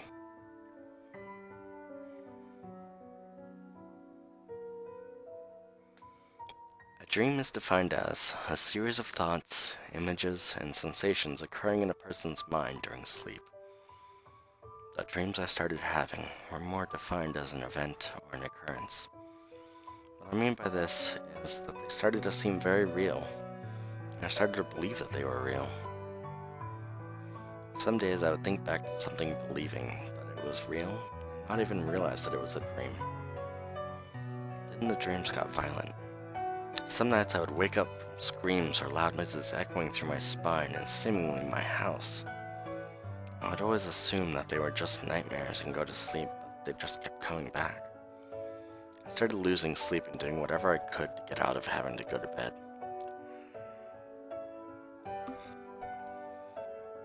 It got to the point where I would take on extra assignments at school so I could be doing something that would keep me awake. One particular afternoon, I was sitting at my dining room table doing some physics homework when I heard a knock on the door. I got up and walked over to the door to see who was there, as normal humans do, and no one was at the door. I shut the door, assuming it was just a grade schooler playing a trick. Then I turned from the door to walk back to the table and saw my mom standing in the mudroom looking at me with a puzzled face. "Someone there?" she said. "No, it was just a doorbell ditcher," I replied. "Well, don't doorbell ditchers usually ring the doorbell or knock?" Yeah, they did knock. As soon as I finished my sentence, I heard my alarm clock go off, and I woke up in my bed. I was very confused because I was positive that the conversation I had with my mom was real.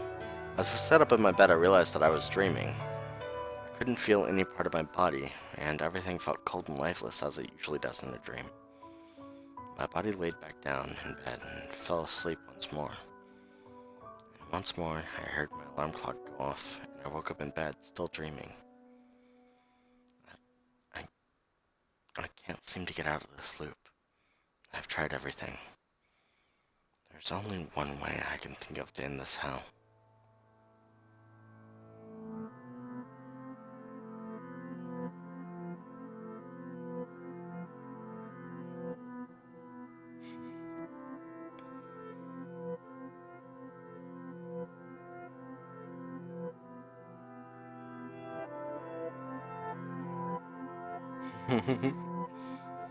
I like the stop comment. I'll read it out. I got up and walked over to the door to see who was there, as normal humans do. For a second there, the old knight, he almost had me. And then I read this. And I know for a fact normal humans don't do this. Just saying, I'm onto you. But really, this could use some heavy editing. The story tries to add background, but ultimately adds little to the actual plot. Medical errors are abundant, and the plot itself is not super unique. The ending also feels like a cop-out.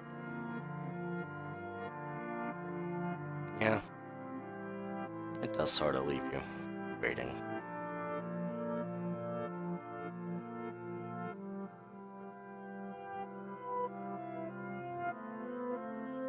Irrational fear.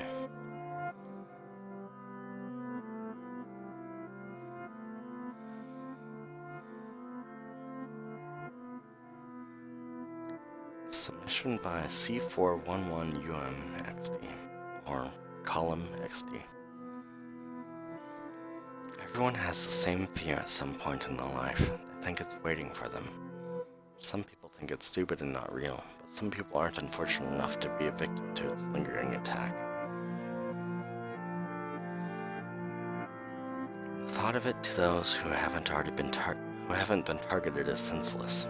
The thought of something turning off the light and sprinting up to the first floor in an attempt to escape only from their paranoid thoughts.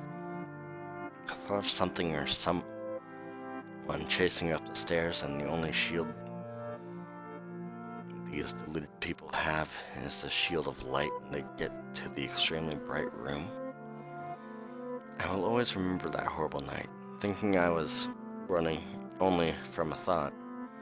The feeling that someone is chasing up a staircase surrounded by darkness is one thing, but to be hunted, surrounded in total darkness, and be dragged back down into the abyss is another. Original author, Colin Fellows. Oh, okay. So the submission was by Colin, but the author is Colin Fellows. Okay. All I can remember is the room I was plunged into after being dragged down what seemed like never-ending steps. The smell of fresh blood and the sick aroma of decaying flesh filled my lungs. Seeing things were difficult. The room was almost pitch black. After waiting for my eyes to adapt to the darkness, the first and last thing I saw was writing on the wall, which I could only assume was written in blood. Don't you wish you could run faster?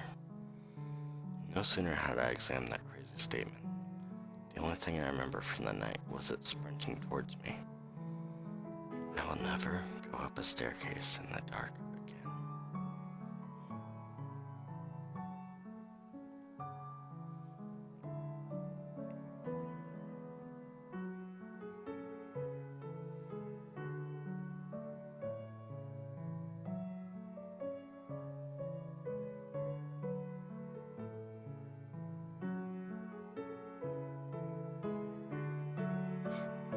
Leo, huge.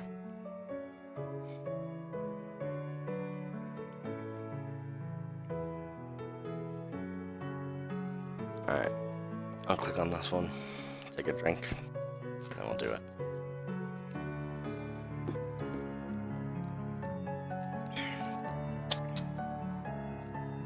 Like a Surgeon, submission by Sane But Strange. I read a book as a child. I summed it up and added a few details. Mr. Weston,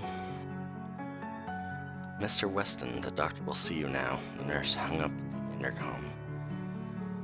Even though Sam was really nervous, he started to laugh at the fact that the lady called him Mr. And that was his dad's name.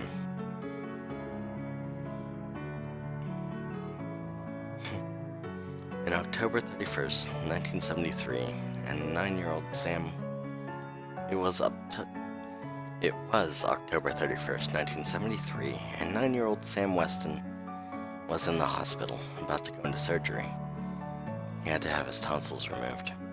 He followed his parents to the doctor's office in the back of the hospital. "Alright, son," said the doctor. "Whoops, my mistake. I was told a 9-year-old named Sam was coming here for surgery. You're as big as I am." Sam laughed. "I'm only 9. He thought it was hilarious that the entire hospital thought he was an adult. The doctor checked his clipboard. "Huh, tonsil surgery? Is that what your parents said you were scared of? Let me tell you something, Mr. Weston. Tonsil surgery is not scary at all. It won't hurt. But for just a second. But just for a second," is actually what he said. "Have you ever fallen on your knees?" Sam nods. "Well, it's about as painful as that. I had my tonsils removed when I was your age. Nothing to be scared of." Sam felt a little bit better. "Uh-oh, looks like we have some news. We don't have the tools for your special case. We traded them in for some new and improved tools, but they have yet to arrive. What we are going to have to do is keep Sam here overnight and get some equipment from the hospital in Memphis. When they arrive, we will do the surgery. He'll probably be asleep when it happens, so that means no pain." Sam sat quietly while his parents sorted out all the details. Their checked Sam into his room and left to the waiting room, where they would stay until Sam's surgery. The nurse helped Sam into his bed and got him a juice. He looked over to the right and saw another little boy. "Hi, I'm Sam, but you can call me Sammy." The boy didn't move an inch. Sam looked at the nurse for some help. She whispered to him, "Tommy's very upset. He's got a big surgery tomorrow."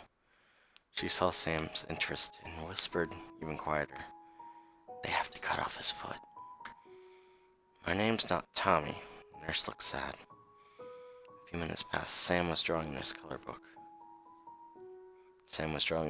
book. Nurses had left so he could sleep. Tommy looked over at Sam and pointed to a comic book Sam had on the bed. "Spider-Man is my favorite." "Mine too." Sam then tried to shoot a web at Tommy's face. Tommy looked at him. "What are you here for?" "Tonsils." "Lucky." With that, Tommy turned over. A few minutes passed by in complete silence. Tommy broke it. "Do you like to sleep?" Unlike most kids, Sam loved to sleep. He thought that the quicker he slept, the more he could play the next day. "Yeah, my mom tries to wake me up for school, but I can't ever hear her. She always says I could sleep through an earthquake." Tommy turns out the light and turns around. Sam takes the hint. Sam has a bad dream that night. His dream was... He dreamed he was falling down a big hole, and then he hit the bottom. His legs broke when they hit, and he was suddenly in bed at the hospital. "We have to cut it off." "Sorry, Sammy." "Mr. Weston, the doctor will kill you now." He then sees a small boy with a clipboard in his hand.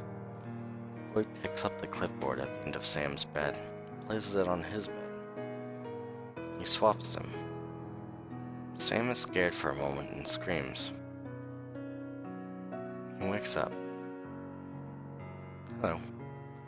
Tommy is sound asleep. It was all a dream. Sam then goes back to sleep.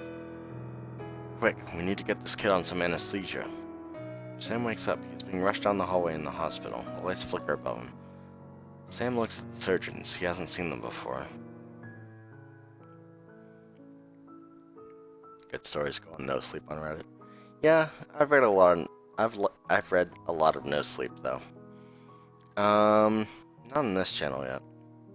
I guess I could finish off the last 30 minutes of it with it. Sam realizes this is it. He's about to get his tonsils out. His parents said he could have ice cream afterwards. Sam thinks about what kind to get when one surgeon pushes through the door into a room with one chair in it. "Okay, Tommy, put on this mask. It'll help you fall asleep." Sam is shocked. "My name's not Tommy, it's Sam." One surgeon checks the clipboard. "It says Tommy right here, son." He's right. Sam looks down and sees the name, Tommy Whitten. "My name's not Tommy, it's Sam." "Yeah, they said you would say that." The surgeon puts the mask on Sam. Sam is freaking out. His screams become silent as the gas makes him sleepy. He has one last glance up the hallway. Tommy is standing outside the door, smiling. Sam cries as he falls asleep.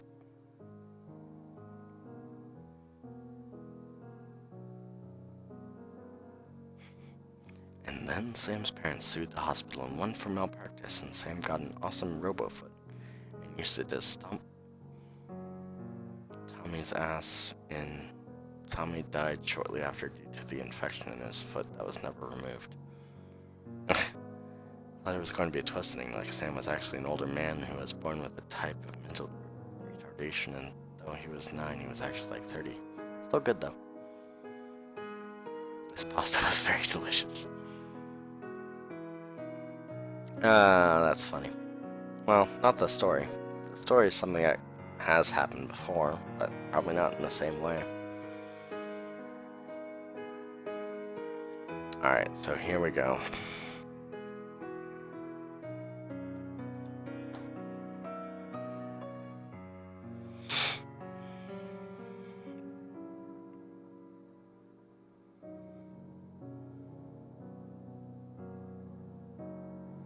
Okay, the only thing about this that makes it really hard to choose something is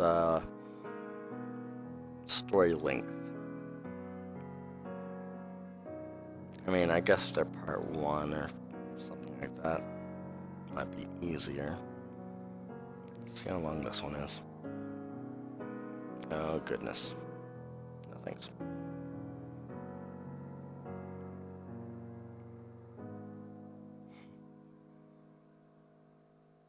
Okay. A plethora of mayonnaise.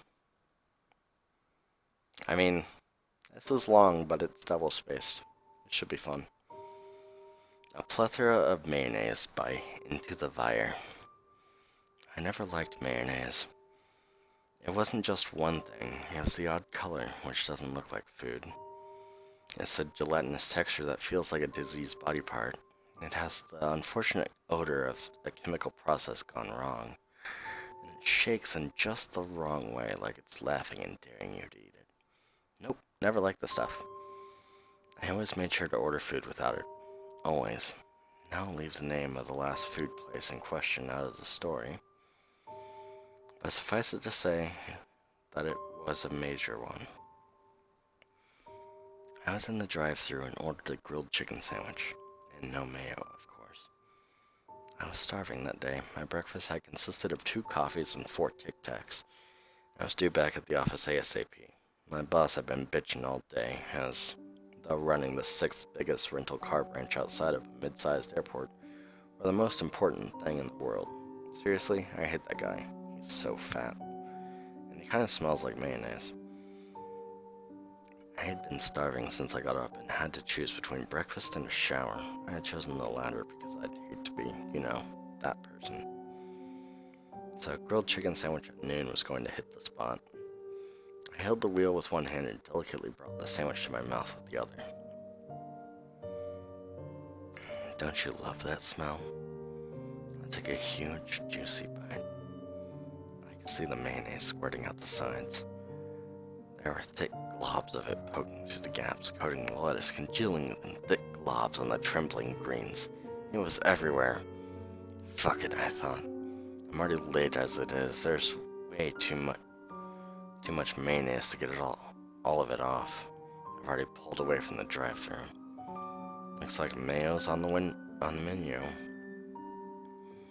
Like I said, I was starving, so I gulped down every bite. Funny thing is, it seemed that every time I went in for another chomp, more and more mayonnaise went squirting out the sides.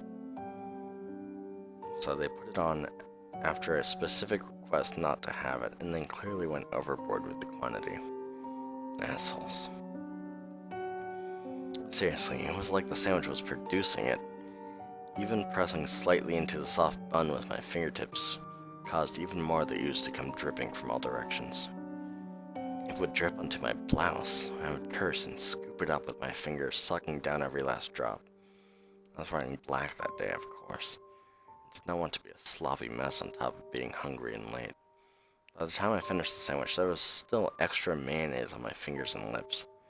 I did not have time to get cleaned up, so I wiped my face with my hand and sucked up every last drop of it as I walked from my parked car back to the office. Didn't even have time to think of the smell. I raced back inside and bolted to my cubicle. The phone was flashing already. 5 people were on the line. Shit.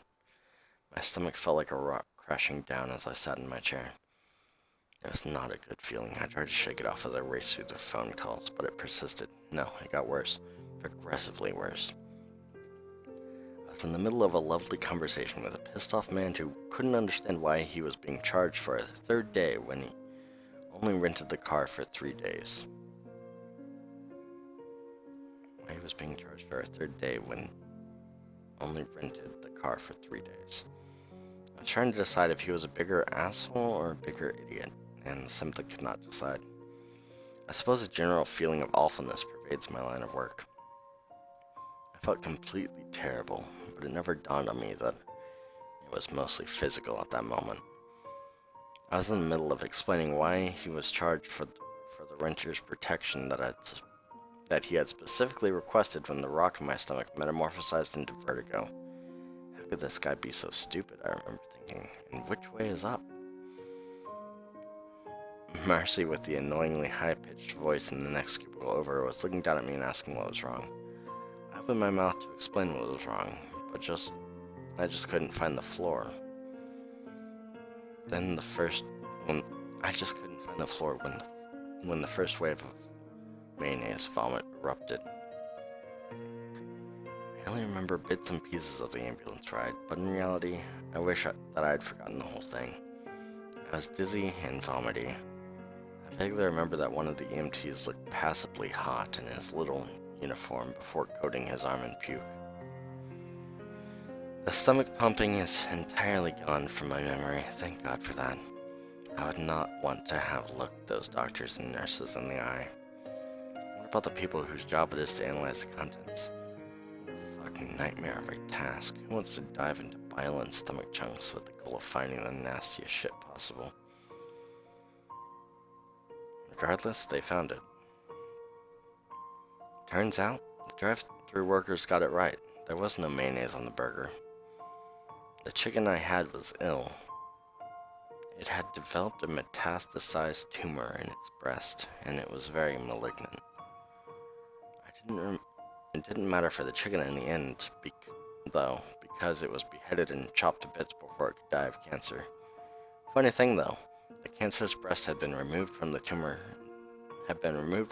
entirely whole, and processed with the rest of the carcasses. Right into my sandwich. That was why there seemed to be more and more mayonnaise with each squish. It was pure pus from a very nasty tumor. Each bite I took caused it to erupt more and more, and it turns out that there was more pus than chicken. The cancer was a bad one, and that's why it caused me to be so sick. I was in hospital for a week, and had to tell the story no fewer than 12 times. Fortunately, I recovered. I went back to work. I still hate my job, but my desire to vomit is purely metaphorical. And there seems to be no lingering side effects, other than the fact that I never, ever put anything inside my mouth that even remotely reminds me of mayonnaise. Sorry, boys. Cum joke there at the end.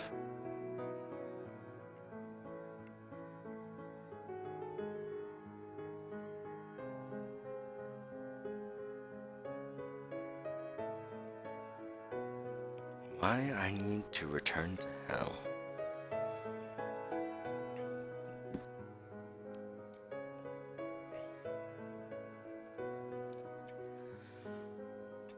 I never wanted to go to hell.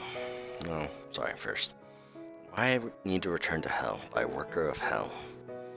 I never wanted to go to hell. In fact, until I made my way there, I never even believed in hell. Hell was a fable, a bedtime story for sniveling children and their exasperated parents. Hell was a manipulative tool that adulterous pastors sold their flock in depopulated pews on Sunday morning. Hell was not a mystery, it was a myth. And now it is so much more. It started when I was being eaten. I would wake up at night or early in the morning with the sores. My sheets and comforter were stained with blood. I would scream and my neighbor would pound against the wall, silencing me. No one around me could fathom this sensation. At first this was humiliating. My doctor had no explanation for it. She convinced me after a time that it was all in my head. I still remembered the day I came to her, my wounds still fresh. The garish sun was obscured by brooding clouds and the soft rains of the fall. I clutched my overcoat against my beaten body, my gnawed nails clinging to its cloth. Beneath my cloaked figure I could still feel the bite. The mark of the mites that devoured me in my slumber, and I knew that when I dreamed again they would find me, and they would feed. My doctor claimed she saw none of this. She listened patiently for 5 minutes as I described my symptoms, her eyes widening when I disrobed to reveal the shameful cavities that were littered across my skin. "Put that away, please," she glared at me. She did not dress like any physician I had seen before. Her neck and bosom were exposed to me, and her black skirt reached just below her knees. She had no sores to conceal from the world. She could never understand the shame I felt when she shook her head in disgust as I pulled my clothes against my skin again. She could never appreciate the vulnerability I felt under the gaze of her judgment. Anxiety, she insisted. 0.5 milligrams of Xanax should take care of it. She dismissed me like a common leper.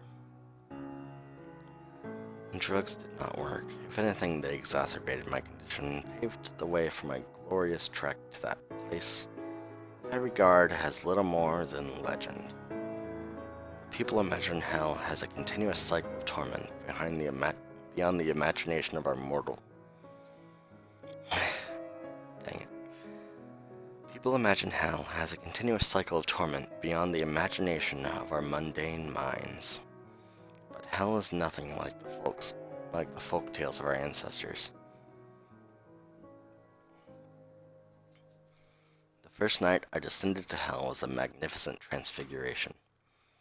I can still remember the feel of the cold stone slab of the altar, my naked backside against it as they devoured me, slowly but steadily consuming my flesh.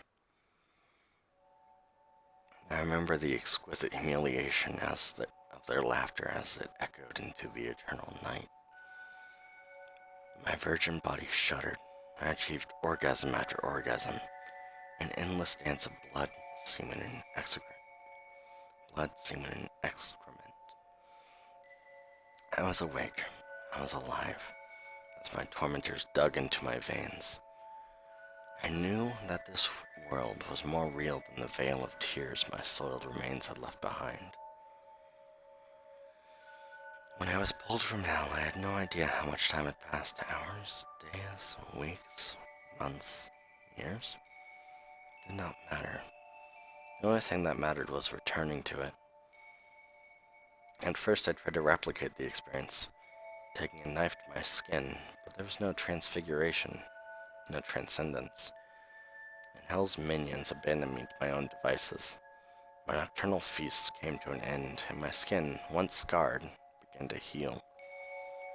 Once you've tasted hell, there's no going back. There's no pain or pleasure in the waking world that can even begin to mimic its majesty. I tried everything. Conjuring, seances, psychics, tarot. In my desperation, I even turned to an exorcist, but no one could tell me how to return to hell. That was when I realized if I could not return to hell, I could perhaps bring hell to this pale shadow. And that's when the work began. It began with my neighbor. I had to be careful, of course. In hell, my screams echoed into nothingness. But in this world, her screams could waken those who would disturb my craft. After 3 days, she screamed no more. My methods were still rudimentary, of course. I was not blessed with the talents or tools of a skilled craftsman. I was not a surgeon, not even a doctor. But I do know a doctor. And even if I cannot recreate hell, well, now that I know that hell is no myth, I can hasten my final arrival.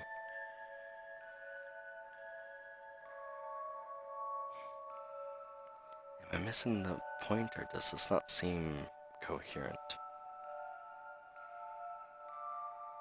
Talking about with the hooker doctor and the mites and shit. What is related to hell? My fight got rescheduled today. Oh, flight. Oh gosh, is that somebody writing? Wait. My flight got rescheduled today? Is that just a rewriting of the tale from the United incident recently? My goodness, if it is, what the fuck? How'd you do that? I Hate Saturday by Hilgen. Alright. A shrill beeping startled me into consciousness, and I blinked against the harsh overhead lights. A horrible chemical taste filled my mouth, and as I brought my hands up to rub at my puffy eyes, they quickly halted, and pain shot up my arms. Cold metal dug mercilessly into my wrists, catching my full attention and snapping me immediately out of the post-sleep stupor. It must be Saturday again. Alright.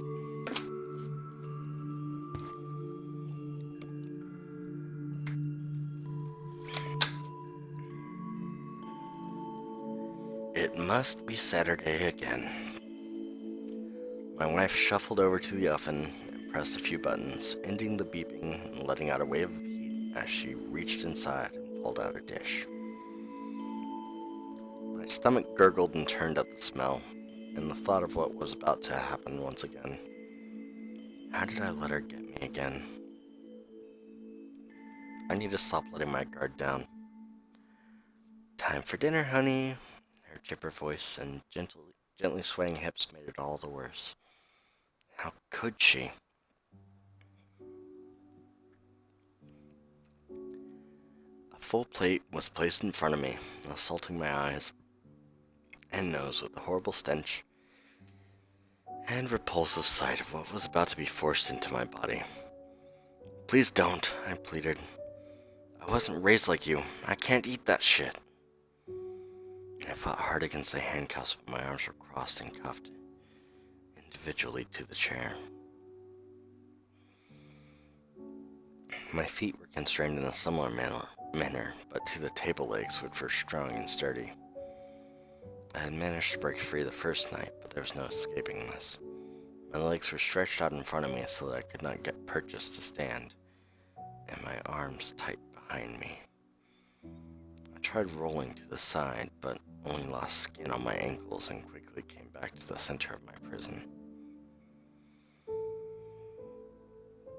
A loving smile never left her face as she sliced through the viscera before me, and soon had a perfect forkful moving steadily towards me. I clenched my jaw and pressed my tongue as hard as I could against the backs of my teeth in an attempt to keep it out. I could feel it rubbing against my thin set lips. Open up, or we will do this the hard way. I guess I can try that again. Open up, or we will do this the hard way. I took one look at the fork, then stole a glance her way. I knew she wasn't bluffing, but I couldn't willingly open my mouth. She sighed and set the fork down, reaching for the harness she made that fit into my nose and around my neck. I threw my head back and forth and tried to snap at her hands, but eventually she had it around my heads and the plugs pushed up into my nostrils. A small amount of oxygen made it past the plastic and cloth, but not enough. Soon my lungs were burning, and I chanced a small breath through pressed teeth. Her hand was swift, slapping at my Adam's apple, and I gagged, gasping for air. The fork found its way inside before I could blink. My stomach turned once again. Just being on my tongue sent tears streaming down my cheeks, and my gag reflex increased to a code red. A little piece slid around on my tongue, no matter how still I tried to be. The texture of it was enough to loosen the snot in my nose and began to run down and around the plugs. Soon my beard was full of snot and salty tears. You have 9 more pieces to go, so you better hurry up. You know it's better when it's warm. I stared at her with hatred, wishing innumerable evil upon her, and bit down into the horrible filth she forced into my palate. Revulsion coursed through me, and I shivered, goosebumps covering my entire body. My butthole puckered, and fresh tears followed the salty paths to my chin. I could feel the juices sliding down my throat, and the stringy meat coated my teeth. 2 quick bites to mash it up as best I could before tilting my head back and forcing it down. It spread its tendrils of pulp out as it slid down into my stomach. I highly doubted it would stay there long. Another piece made its way toward me on the fork, and I let out a sob. Please, I just can't. Don't make me do this. If you love me. I was cut off when the fork jammed into my mouth and into my tongue. I pulled back instinctively from the pain and bit down accidentally onto the piece. The Juices exploded in all directions, and I choked once, twice, and the first piece came back up along with whatever she had drugged me with. She cleaned it up, and pressed another piece toward me once more. I really fucking hate squash. Really, squash? Oh boy. I almost thought that it was a vegetarian.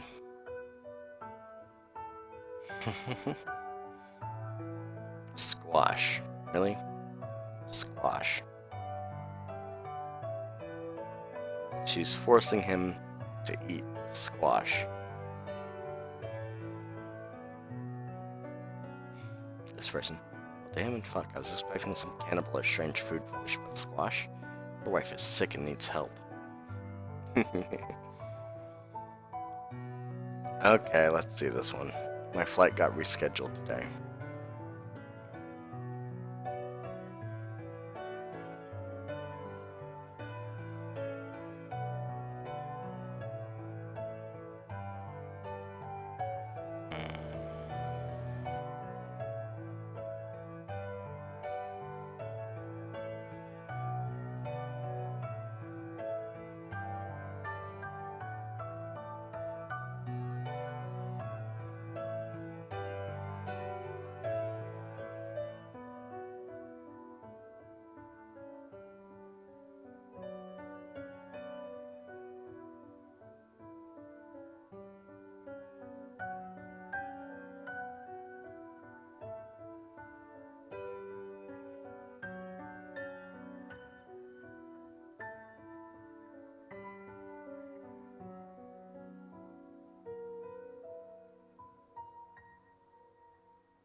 Alright.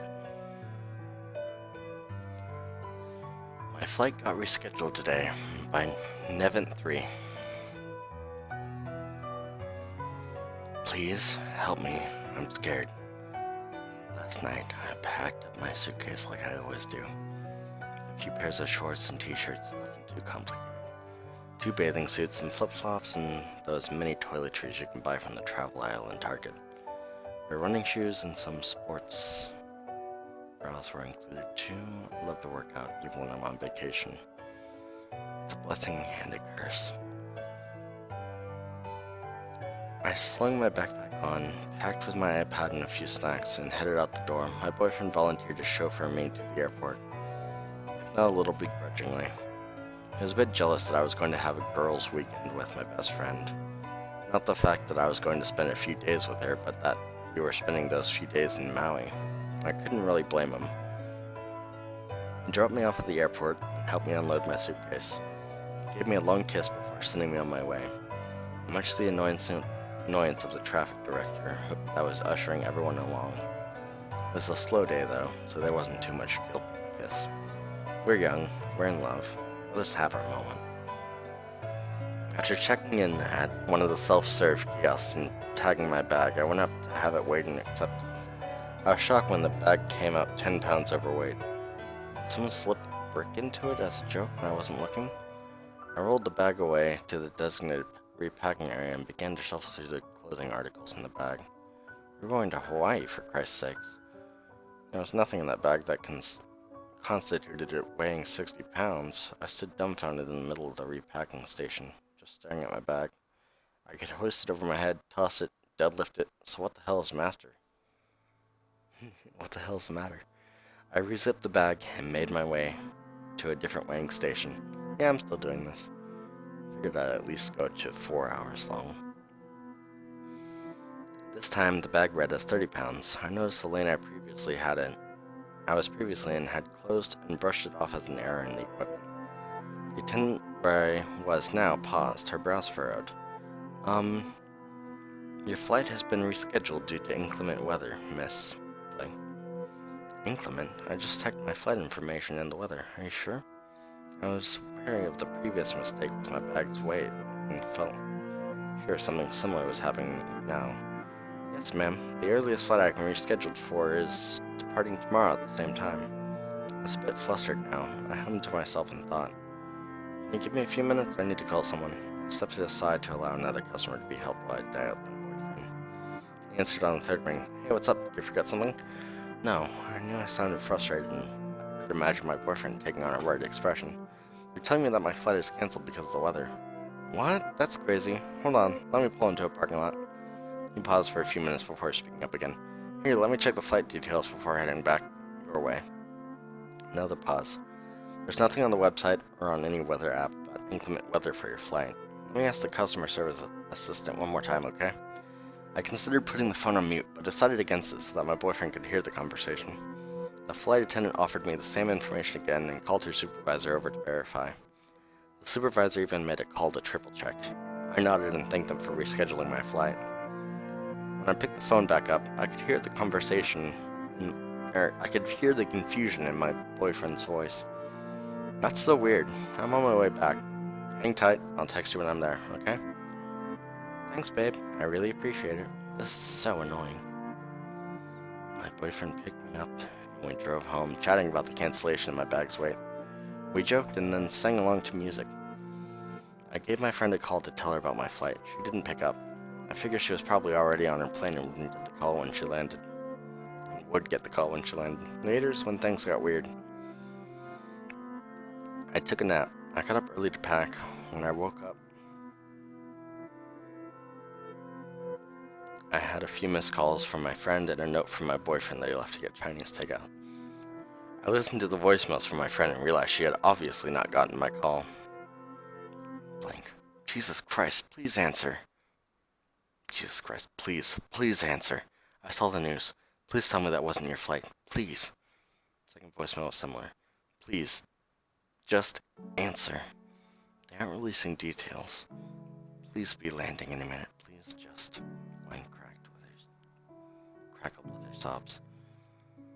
The third voicemail was eerie. It was silent for minutes until the very end. The voice was deep and electronic sounding. You owe us.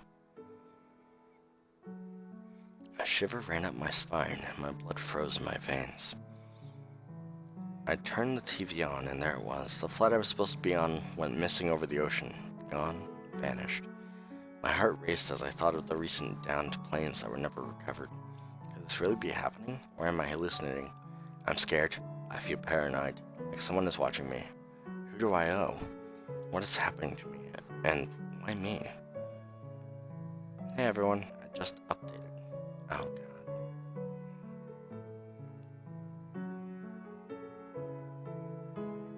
So, I wasn't expecting to do a 3-parter. God dang it. Part 2.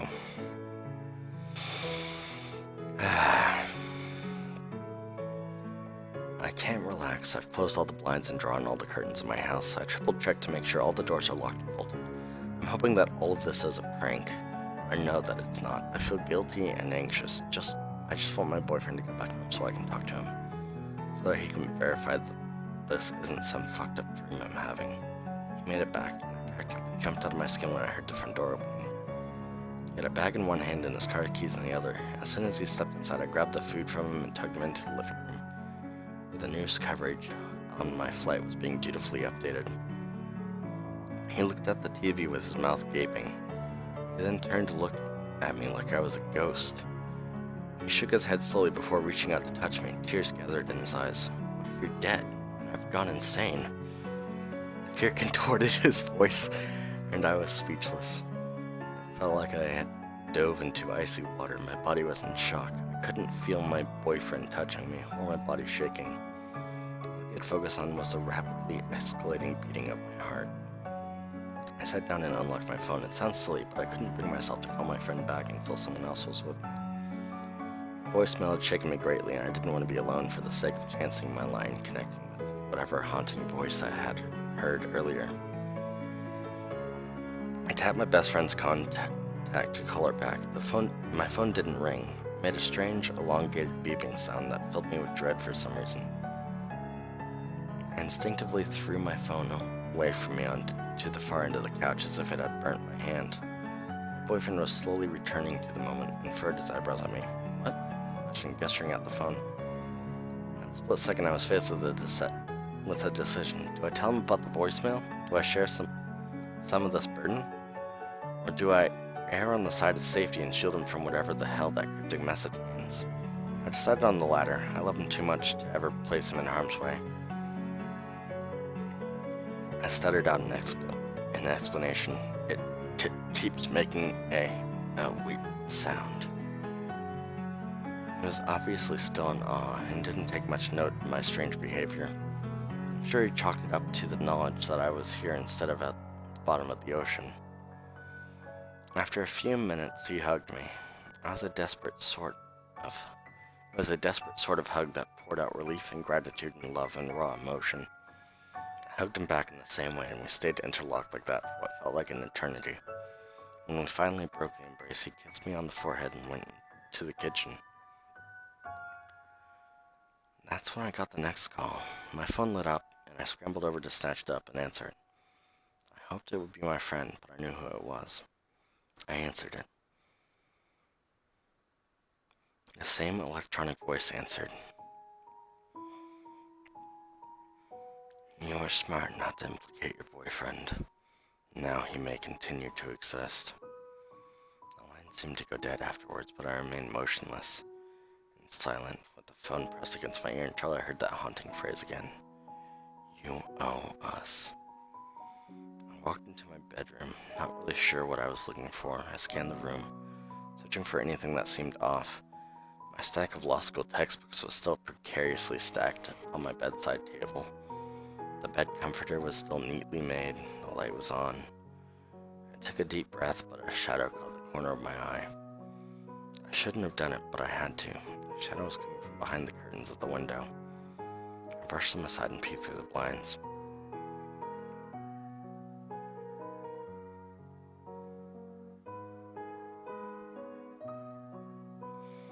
All the wind was sucked out of my lungs.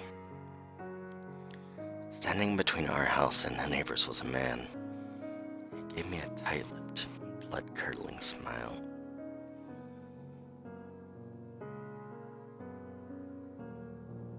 And gestured with his finger for me to come to him. I blinked hard and fast, willing the image of the man that was now burnt forever in my mind to go away. He didn't move. I locked eyes with him and he moved his mouth slowly. You owe us.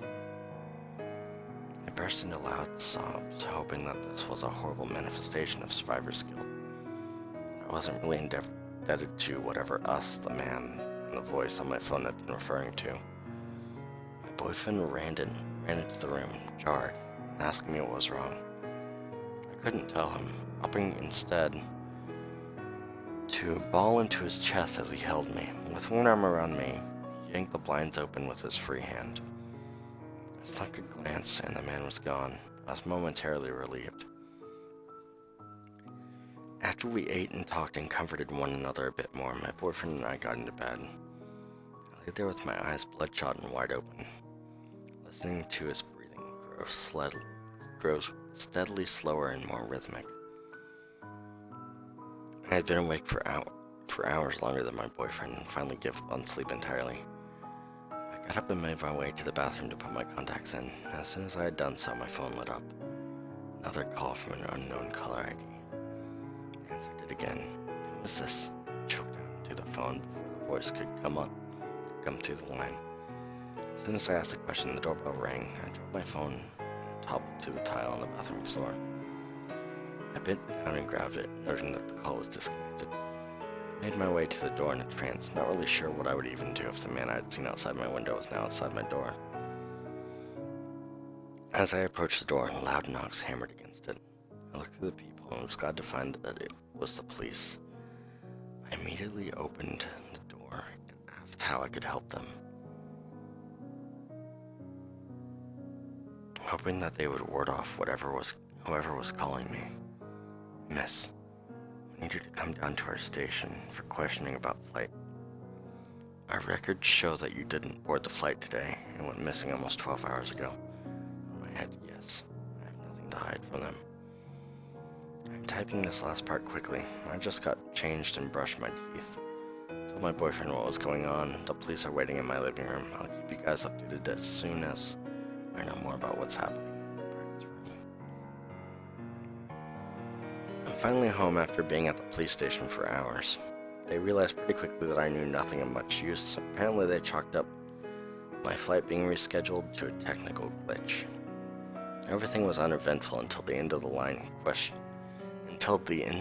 of questioning when the officer I was speaking with informed me that the FBI had been called in to take over the investigation. At first I didn't think much of this. To me, the FBI seemed to be a natural step in the process of solving a possible act of terrorism. It wasn't until I left the interrogation room that I saw him. The man from outside my window. He was wearing a suit and looked important. He commanded the attention of everyone. Officers were diligently listening to him as he spoke about the missing plane, scribbling down notes as he went. I couldn't move my feet from their position on the floor. A few minutes later, he finished whatever speech he was giving and began to walk towards me. I couldn't breathe properly. My vision was blurry from the fear eating me alive. "Hello, miss. I'd like to thank you for coming in on behalf of the FBI." I gaped at him. He smiled that tight-lipped smile that I knew would haunt me for the rest of my life, regardless of how long or short it may be. You must still be in shock, which is completely normal, but you can rest assured that we will find the plane.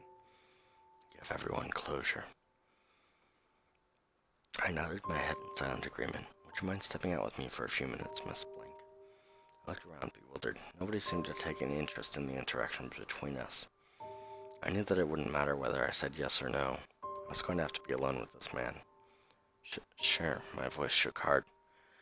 I had never heard myself sound more irresolute. He smiled again, guiding me to the back door of the police station, holding the door open for me to step out. He followed suit and we were swallowed up in silence, compared to the bustling interior of the building.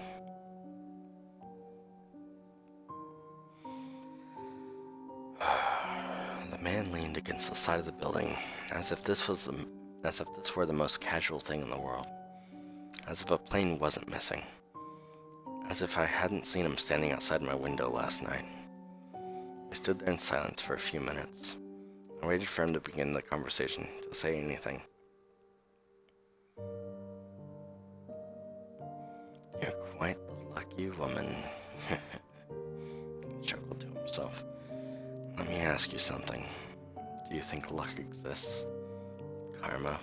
Fate?" I turned to face him. "I'd like to." My voice wavered as it trailed off.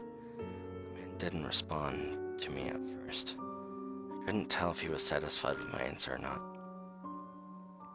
"Interesting. See you soon, Miss Blank." Before I could say anything, he brushed past me, opened the door, and disappeared into the hordes of officers and agents milling about. After waiting a bit, I made my way back inside, made a beeline for the door, and drove home. My boyfriend started badgering me with questions as soon as I walked through the door. I did my best to answer all of his queries, but he could tell I was exhausted. It was still fairly early in the afternoon, so he proposed that he would drive to the grocery store and buy some things for dinner while I napped. I kissed him in appreciation, admiring him and the love I have for him.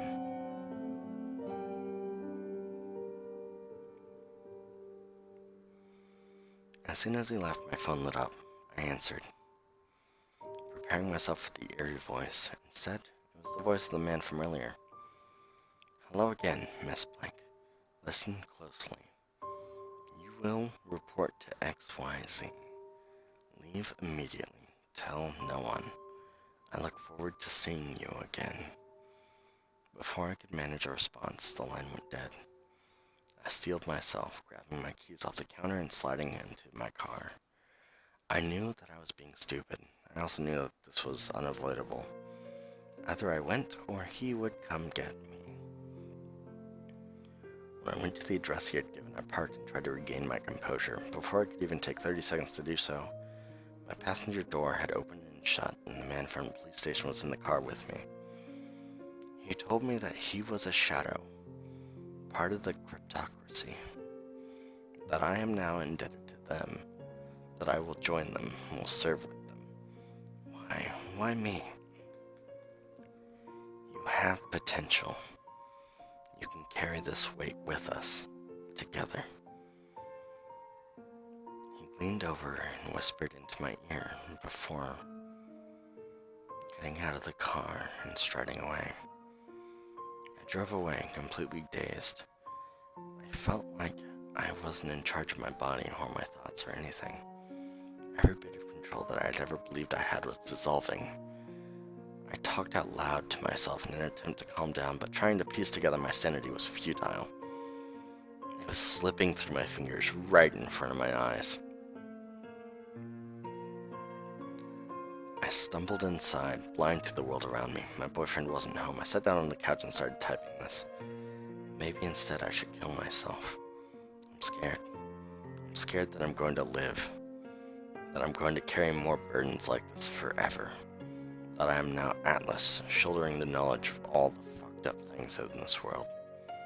My phone lit up. I answered. It was an electronic, deep voice. We will come for you soon. You have much more to learn. I thought I was fucking insane. I thought that maybe I was suffering from schizophrenia, that maybe I have cracked under the weight of my guilt for not boarding that plane yesterday. Now there's been a break somewhere deep inside of me. But it made sense. It makes sense. They've run everything. They know everything. Nothing that happens is without reason. There's someone at the door. I can prove they're real. Be careful. The Night Stalker, the Zodiac Killer, the Axeman.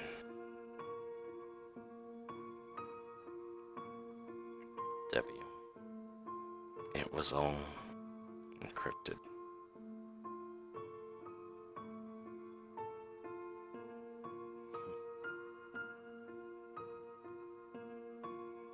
The capitalized letter spell shadow, but that's all I can figure out in the end. Yeah. S-H A-D-O-W.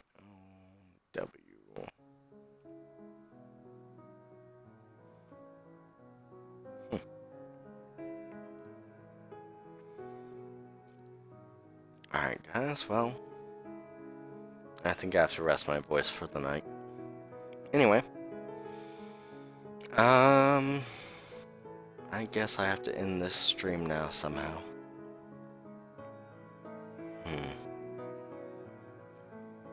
Well, I thank you all for subscribing and for making this channel what it is today. Well, I have to say most of that is me. But thank you all for watching.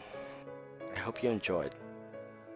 And click like, comment, and subscribe for more. And hit that bell icon to be notified when I start streaming or when the next video goes up. Thank you all, and have a good night. Bye-bye. I'll see you all in the next video.